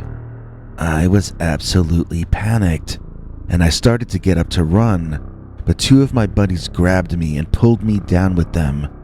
We all watched through the trees as this second figure got closer and closer to us. Peering through leaves and branches, we would catch sight of this one, then lose him, then regain him. As he got closer, it really looked like his eyes lit up when he went through the darker areas under the trees, but dimmed a bit when he walked in the parts lit by the moon. I'm not sure how else to explain that. He had this really intense eye shine going on, like a cat, I guess. The darker his surroundings were, the brighter his eyes got. So there was a point of maybe about 10 seconds where we could see his full body before he walked behind trees again. When we first got sight of him in full, only about 20 or 30 feet away from us, Chester grabbed my shoulder hard. This thing was a monster. I would say it looked like a cross between a man, a dog, and a wild pig. The ears were tall, and it was covered in a dark, bristly-looking fur all over. Maybe it was hair. The fur was less on the face and on the palms of its hand-like paws, or hooves or whatever they were. I didn't really see the feet, but I imagined they were hooves, not paws. I might have been completely wrong, though.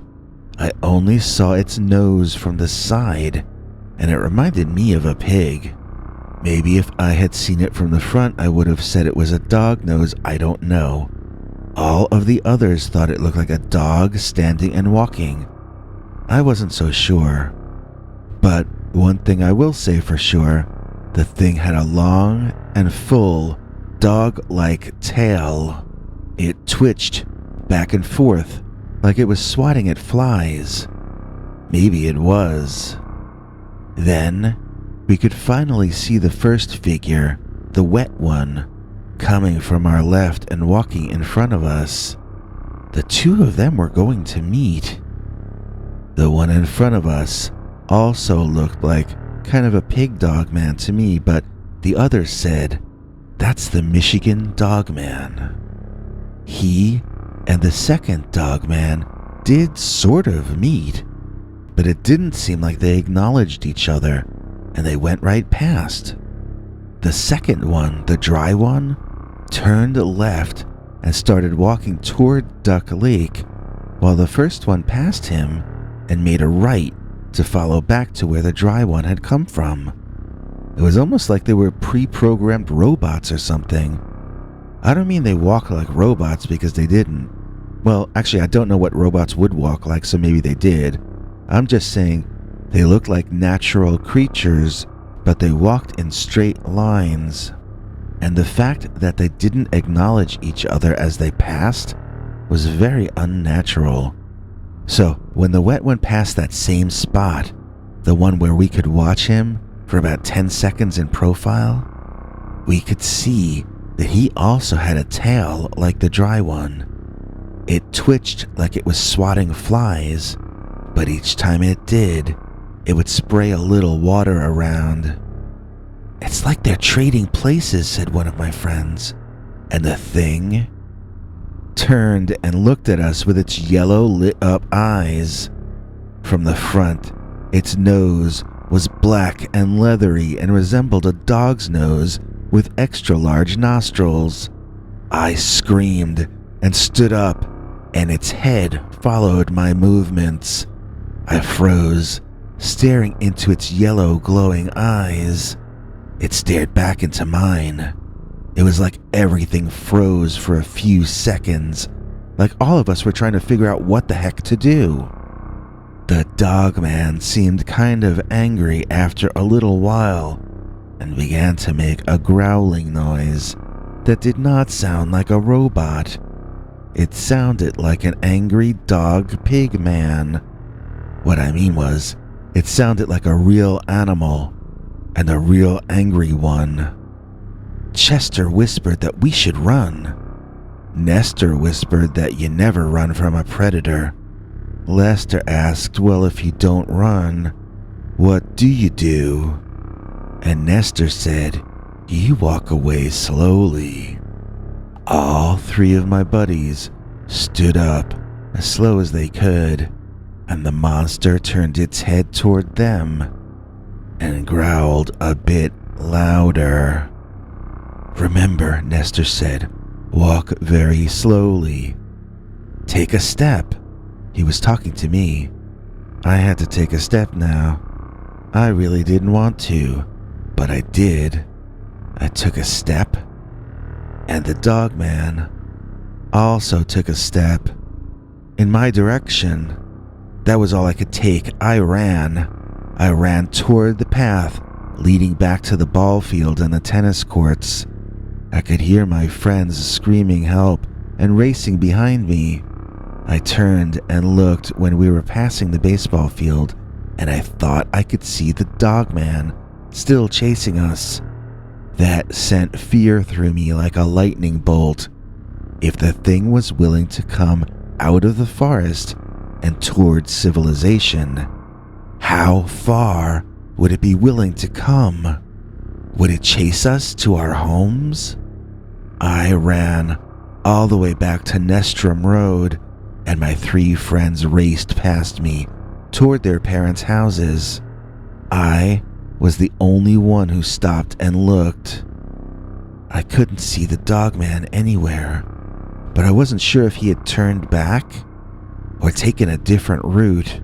I still felt a deep fear that the thing might be closer than I expected. So I resumed running, and I did not stop till I was inside behind a locked door.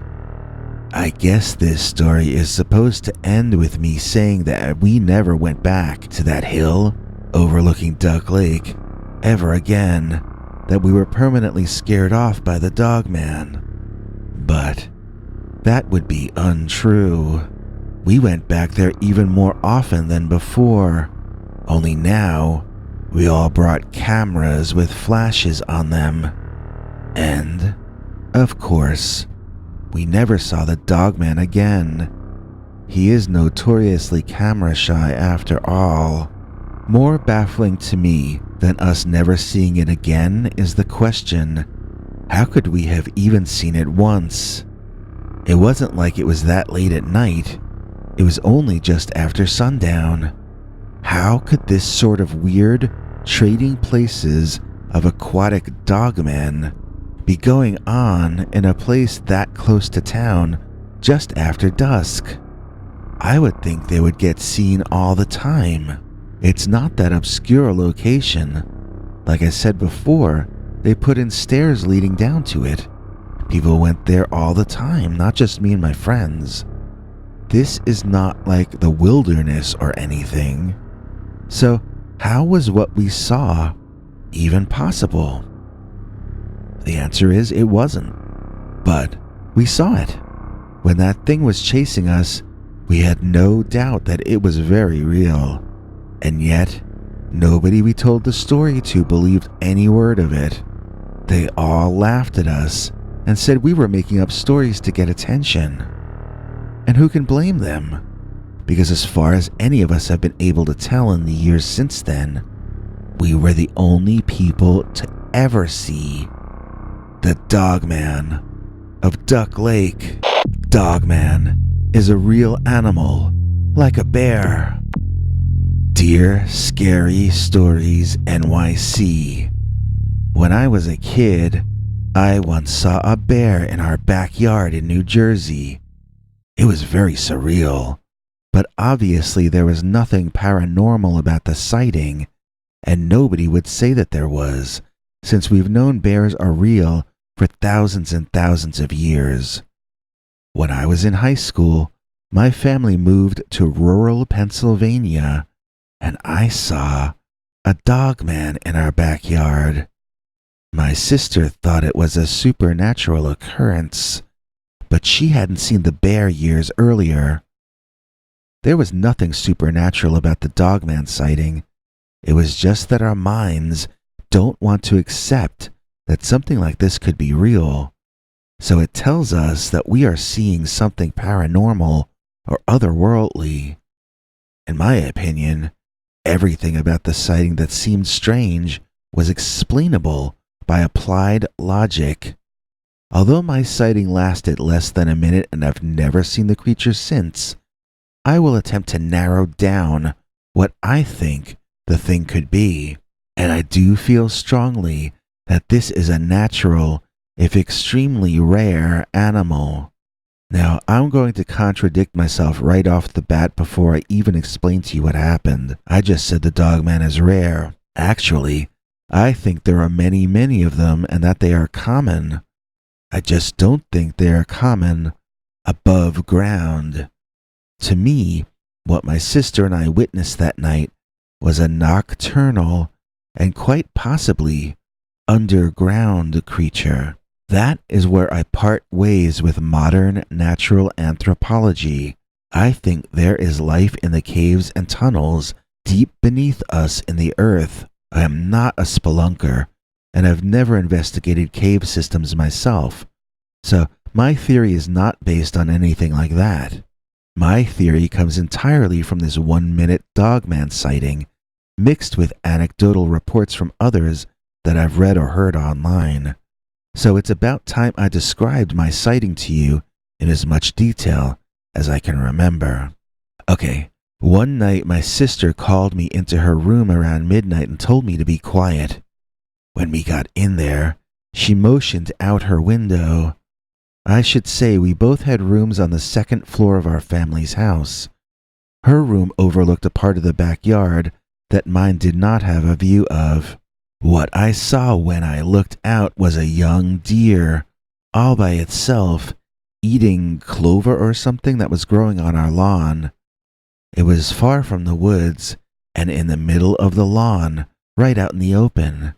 It really looked like Bambi come to life from the cartoon. I noticed eye shine in the woods and pointed it out to her. "What's that?" I asked. She took a while to understand what I was pointing out.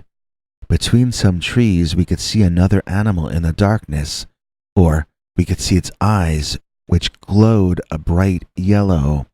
Her guess was that it was the mother or father deer watching over its young one.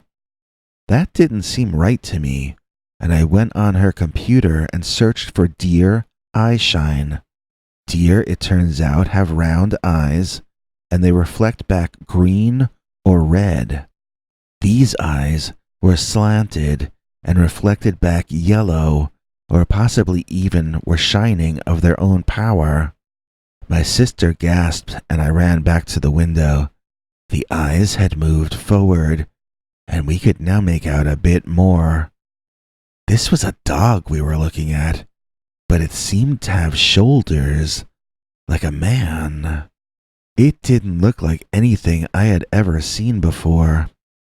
Like lightning, the beast ran out of the forest and the deer ran away. The two of them were a blur, moving faster than a human would be able to move. That dog ran out of the forest on its hind legs. It dove for the deer and missed, doing a tumble and landing on its feet, now pursuing the deer in the direction of my room. We both ran to my bedroom to follow the chase, but they were both out of our line of vision before we could even get there. We discussed what had happened, and we both agreed on all the details. An upright running canine had raced out of the bushes and attempted to leap on the deer from behind. The deer had run off before it could be caught, and the upright dog chased it to our right. We both assumed they had entered the woods past my window. The dog was gray and much taller than the deer. I'm not sure how tall the deer was, and so I'm not sure how tall the dog was either, but it seemed as large as a very big man. It was somewhat terrifying how big it seemed, and it was not something I would want to encounter in person. My sister felt that the eyes glowing and the upright posture of the creature defined it as supernatural or otherworldly. I maintain that a supernatural monster would be unlikely to hunt real animals as game, and that the eye shine actually defines it as a real animal and not paranormal. According to my way of thinking, if an animal lived underground in low light, it would either evolve into a blind creature that survived by heightened senses, or it would develop special eyes to see in the darkness. To me, that's what those eyes indicate. This is a creature used to being able to detect prey in low-light conditions. We had a number of caves near us that we knew about, and it has been said that there are probably many more cave systems right under our feet through the area we live in. I have no proof of this gut feeling, but it would make sense that a predator living down there would develop special kinds of eyes, and that's certainly what this creature possessed. I could be wrong, and I'd be willing to change my mind based on further evidence, but in my strongly held opinion, Dogman is a real animal, like a bear. Where does Dogman come from? Where does Bigfoot come from? If they're both natural animals, why have we never found a body of either? Do they live underground? Are they a figment of our imaginations? Do they come from other dimensions, whatever other dimensions actually are? And will we ever really have answers to any of these questions? Tonight, We've got 2 stories that try to answer questions, but probably only raise new ones instead. This first one is told to us by an old rock musician, and he decided to call it Tour Bus Dogman. I was in a band when I was in my mid-20s which featured 2 brothers. The older brother was the singer, songwriter, and leader, while the younger one was the bass player and had no power at all. He got bossed around and picked on by the singer, who we can call Johnny, and his best friend, the drummer, who I guess we can call Dum Dum because that's what he was. They would pull tricks on the bass player, who I'll call Ozzy, but they would leave me out of it because I was the best lead guitar player they were ever going to have. They had been trying to get me in the band for almost a year before I joined, and as dumb as those guys were, they were still too smart to do something that might make me quit. They didn't mess with me, and I didn't interfere with their unending and pointless torturing of poor Ozzy.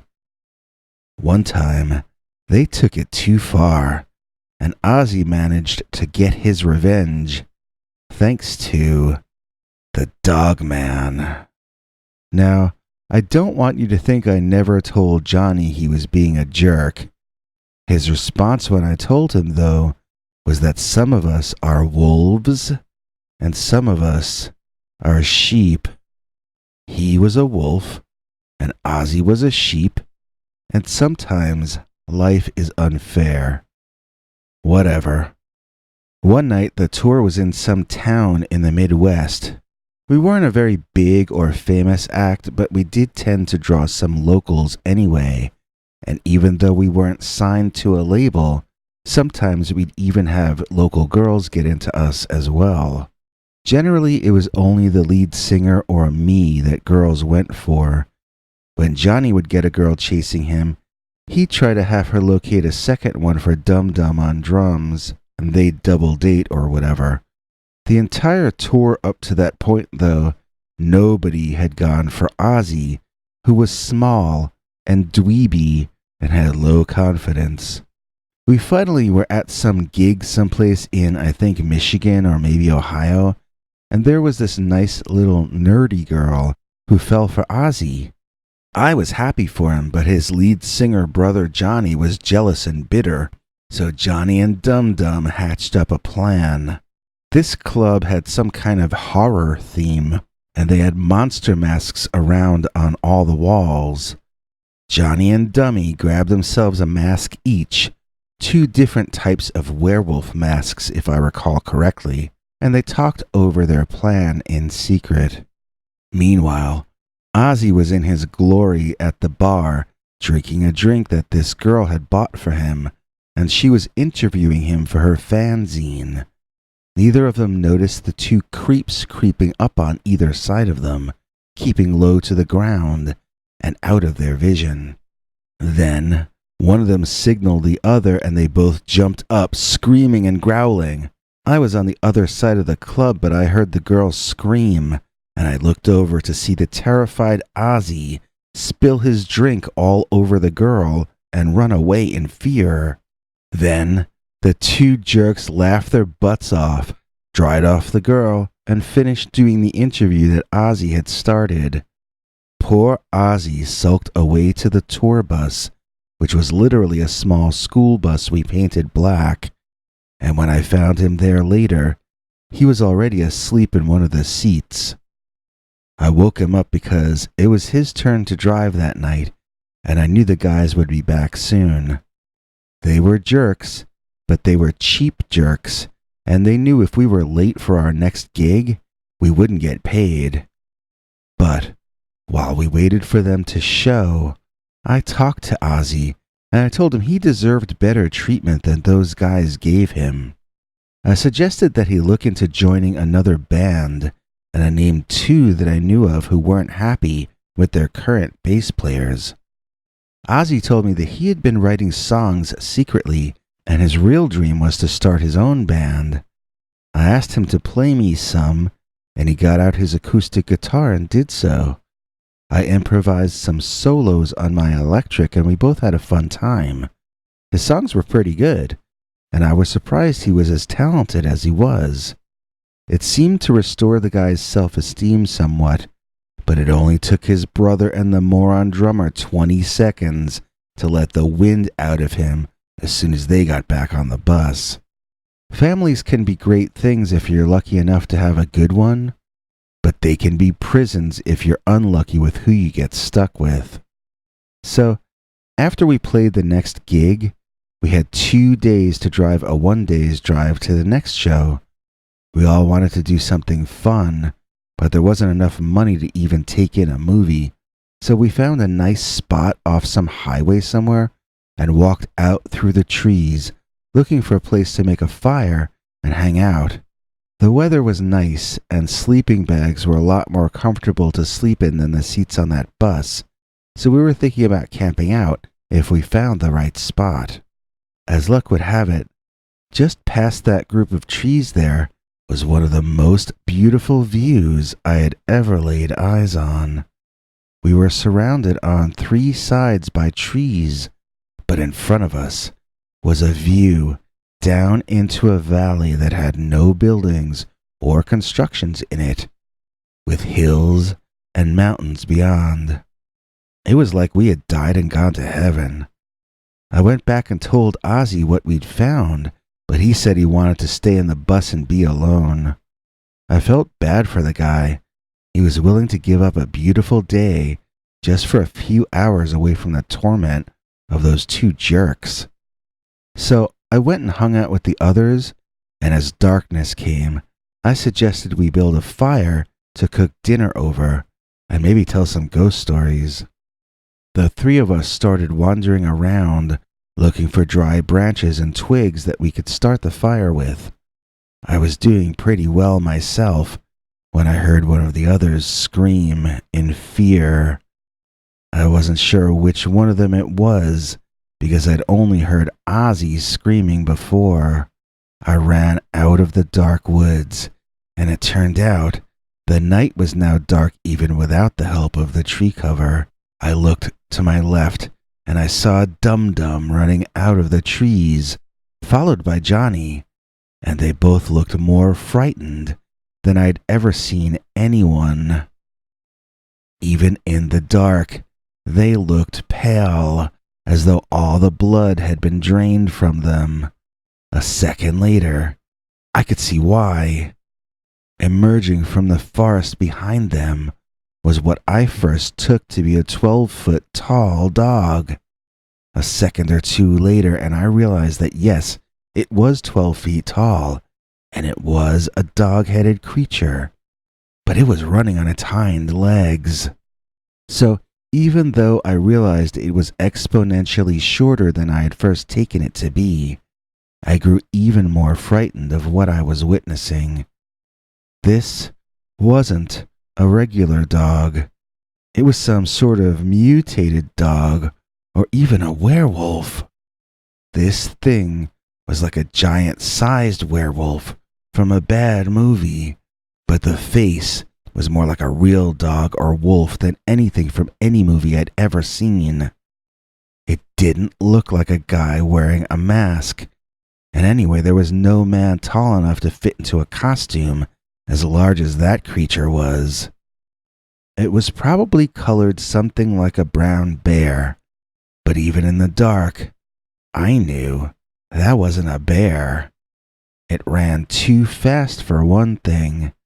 I don't even know if bears can run on their hind legs. I know they can walk, but I don't think they can run. And this thing was running gracefully, as though it had been meant to do so by nature. It emitted a howl that sounded just like a dog or a wolf, and that clinched it for me. This was no bear. Now, I honestly don't remember what area we were in, but I know we were still somewhere around the Great Lakes region. I think we could have been in Michigan or Wisconsin, and that would make sense to me because those places are both known for reports of the Dogman. But Back then, I hadn't heard of any monsters besides Bigfoot, the Yeti, and the Loch Ness Monster, so all I knew was there was something scarier looking than a movie werewolf, and it was running in my direction. So the dummies and the monster were both about as far from me as second base is from home, and they had to come back to where I was before they could run through the trees for the bus. I realized that was what I had better do, and so I dropped my twigs and branches and made a beeline back to our transportation. The front door was open, so I ran on and ran to the back in utter fear. I shouted to Ozzy that there was a giant upright dog chasing his brother and the dummy, and as soon as they got on board, we had to get out of there. Ozzy didn't panic. In fact, he looked like he was calculating something in his head. I saw him go sit in the driver's seat and start the ignition, and then I saw him close the bus doors. I shouted at him that Johnny and Dum Dum were still out there, and he didn't even react. He started driving away, and I could hear the other two shouting outside.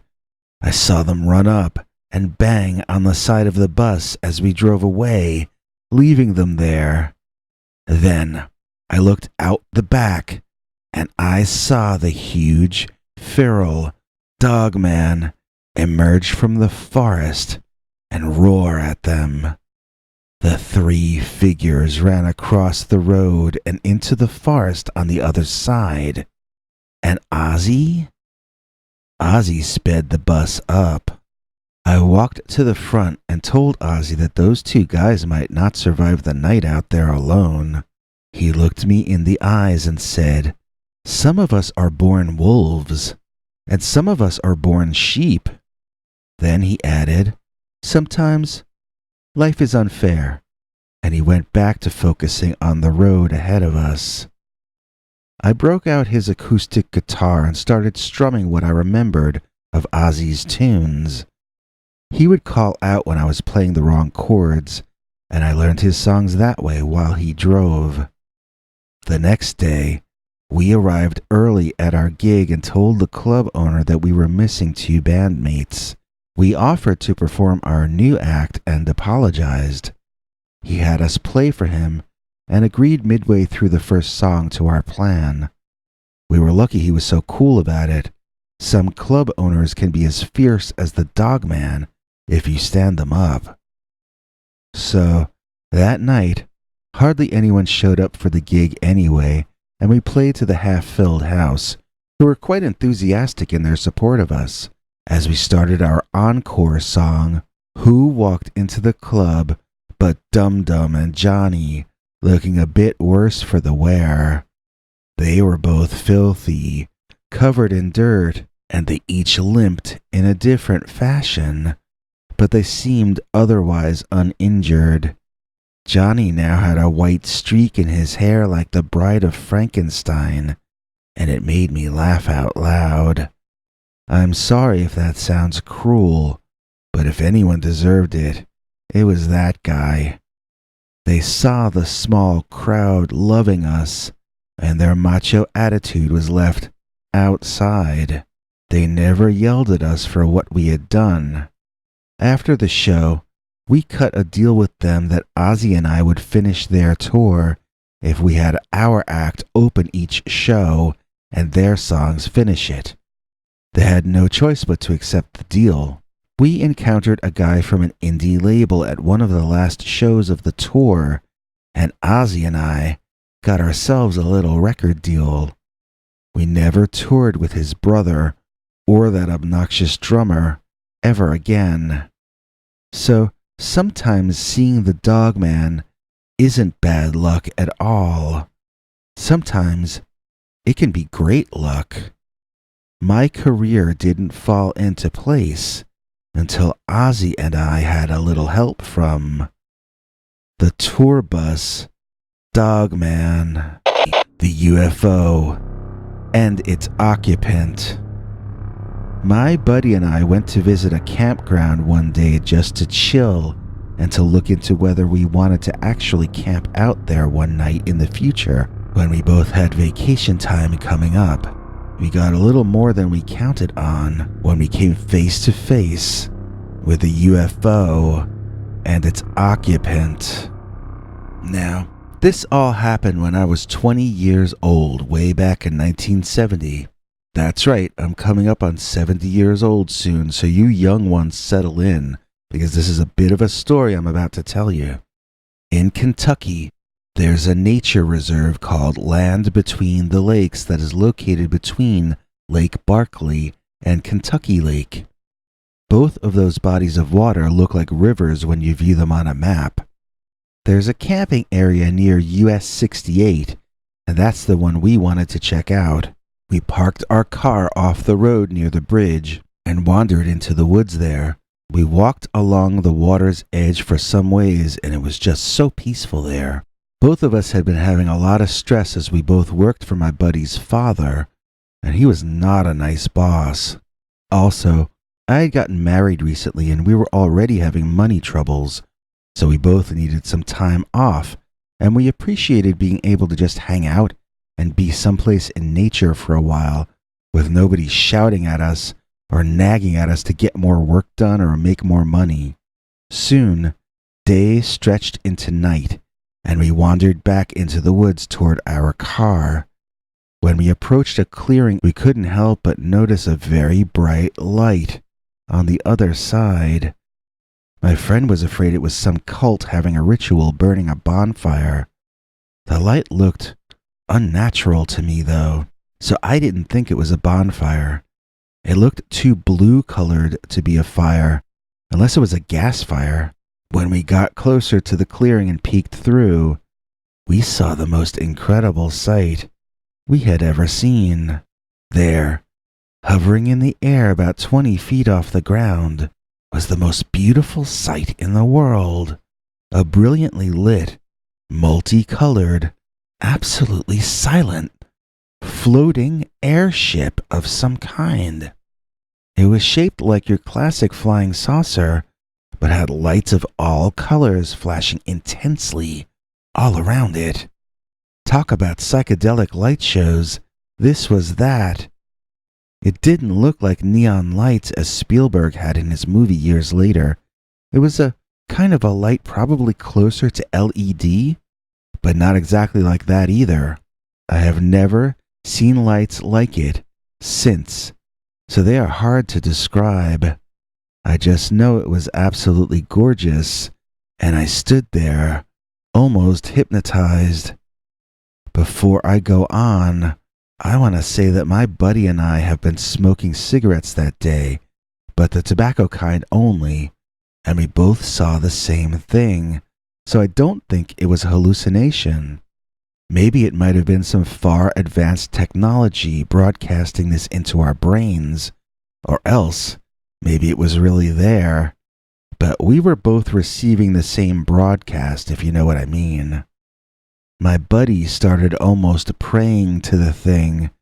He shouted at it to please land. I thought he was crazy. No matter how beautiful it was also terrifying, and who knew what kind of thing was in there? He told me that only a far advanced genius people could build something so absolutely lovely, and nothing but good could come out of meeting the brilliant occupants of that craft. It seemed to understand him as it came down the last 20 feet it had been between itself and the ground. Out came 3 or 4 landing legs, and it nestled onto the grass comfortably. Then, in this amazingly awesome-looking display, the lights on the craft itself seemed to move to either side, and a rectangle formed in the center. This soon appeared more like a hatch, and past it, we could see nothing but bright, glowing, white light. It's like looking into heaven, my buddy said. There was a figure in the brightness, a dark silhouette. My buddy called out to him to join us and share his intergalactic wisdom with us. The figure seemed to move forward as though it were walking toward us. Soon, it stood on the brink of the portal it seemed to have opened, and we could see that this was not your typical man from space type of critter. This was a big, man-shaped thing, more like a wider Chewbacca than an alien gray. It did not appear to be wearing any space suit, and it looked more like a huge, hairy gorilla man with brown fur than anything else. Then it started making noises from its mouth. It sounded like it was trying to speak in full sentences, but its tongue hung way out of the sides of its mouth, and it sounded kind of really scary and also absurd at the same time. If you've ever seen a goat screaming at you with its tongue hanging way out of its mouth, that's what this was like. It would have probably been funny, but the beast was over 8 feet tall, I would say, and looked stronger than 12 men, so it was very frightening to me. When we didn't have any response to the creature's bizarre shouting, it seemed to grow angry and shouted even louder and more ridiculously. Then it began kind of jogging toward us, and we felt very threatened. We ran back toward where we had parked our car, and it ran after us through the woods. It sounded like it was knocking trees down behind us as it ran, and we doubled our speed to the fastest we could possibly go. We dove into that car, and I started trying to start the engine.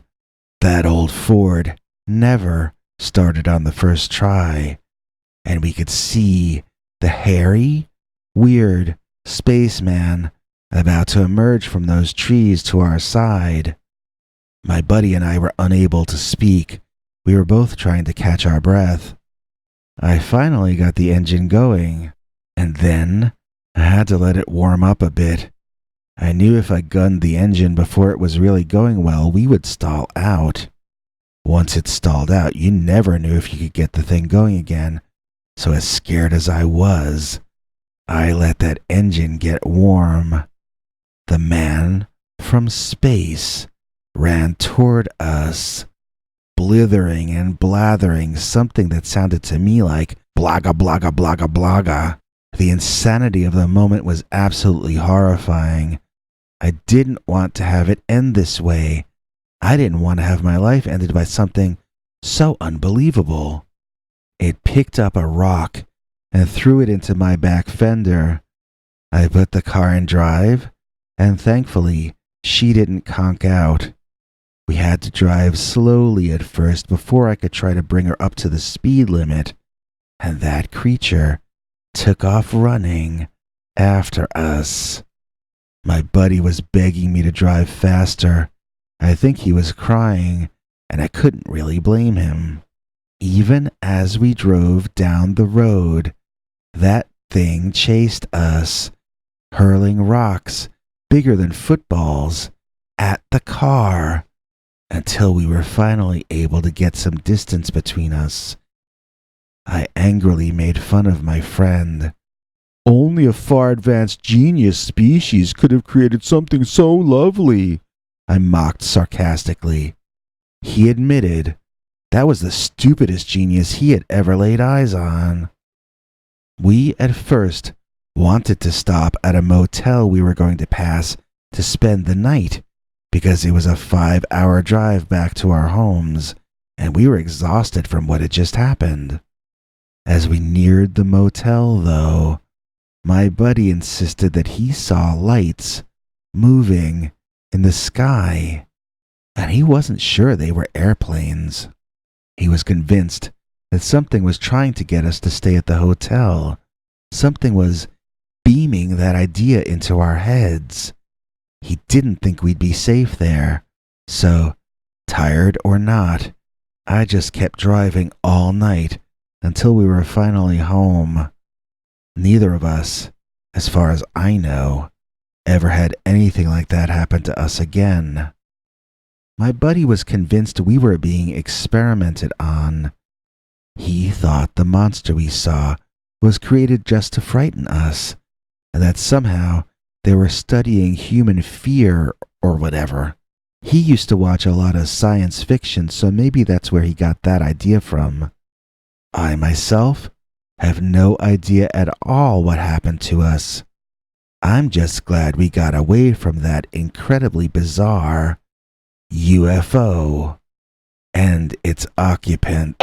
If you enjoyed this, please click like or consider subscribing. Remember to click the bell icon or you won't get notifications. If you want to listen to Bigfoot's secret uncensored story each Sunday, just go to peterbernard.com and become a paid subscriber. See you tomorrow. Same dog time, same dog channel.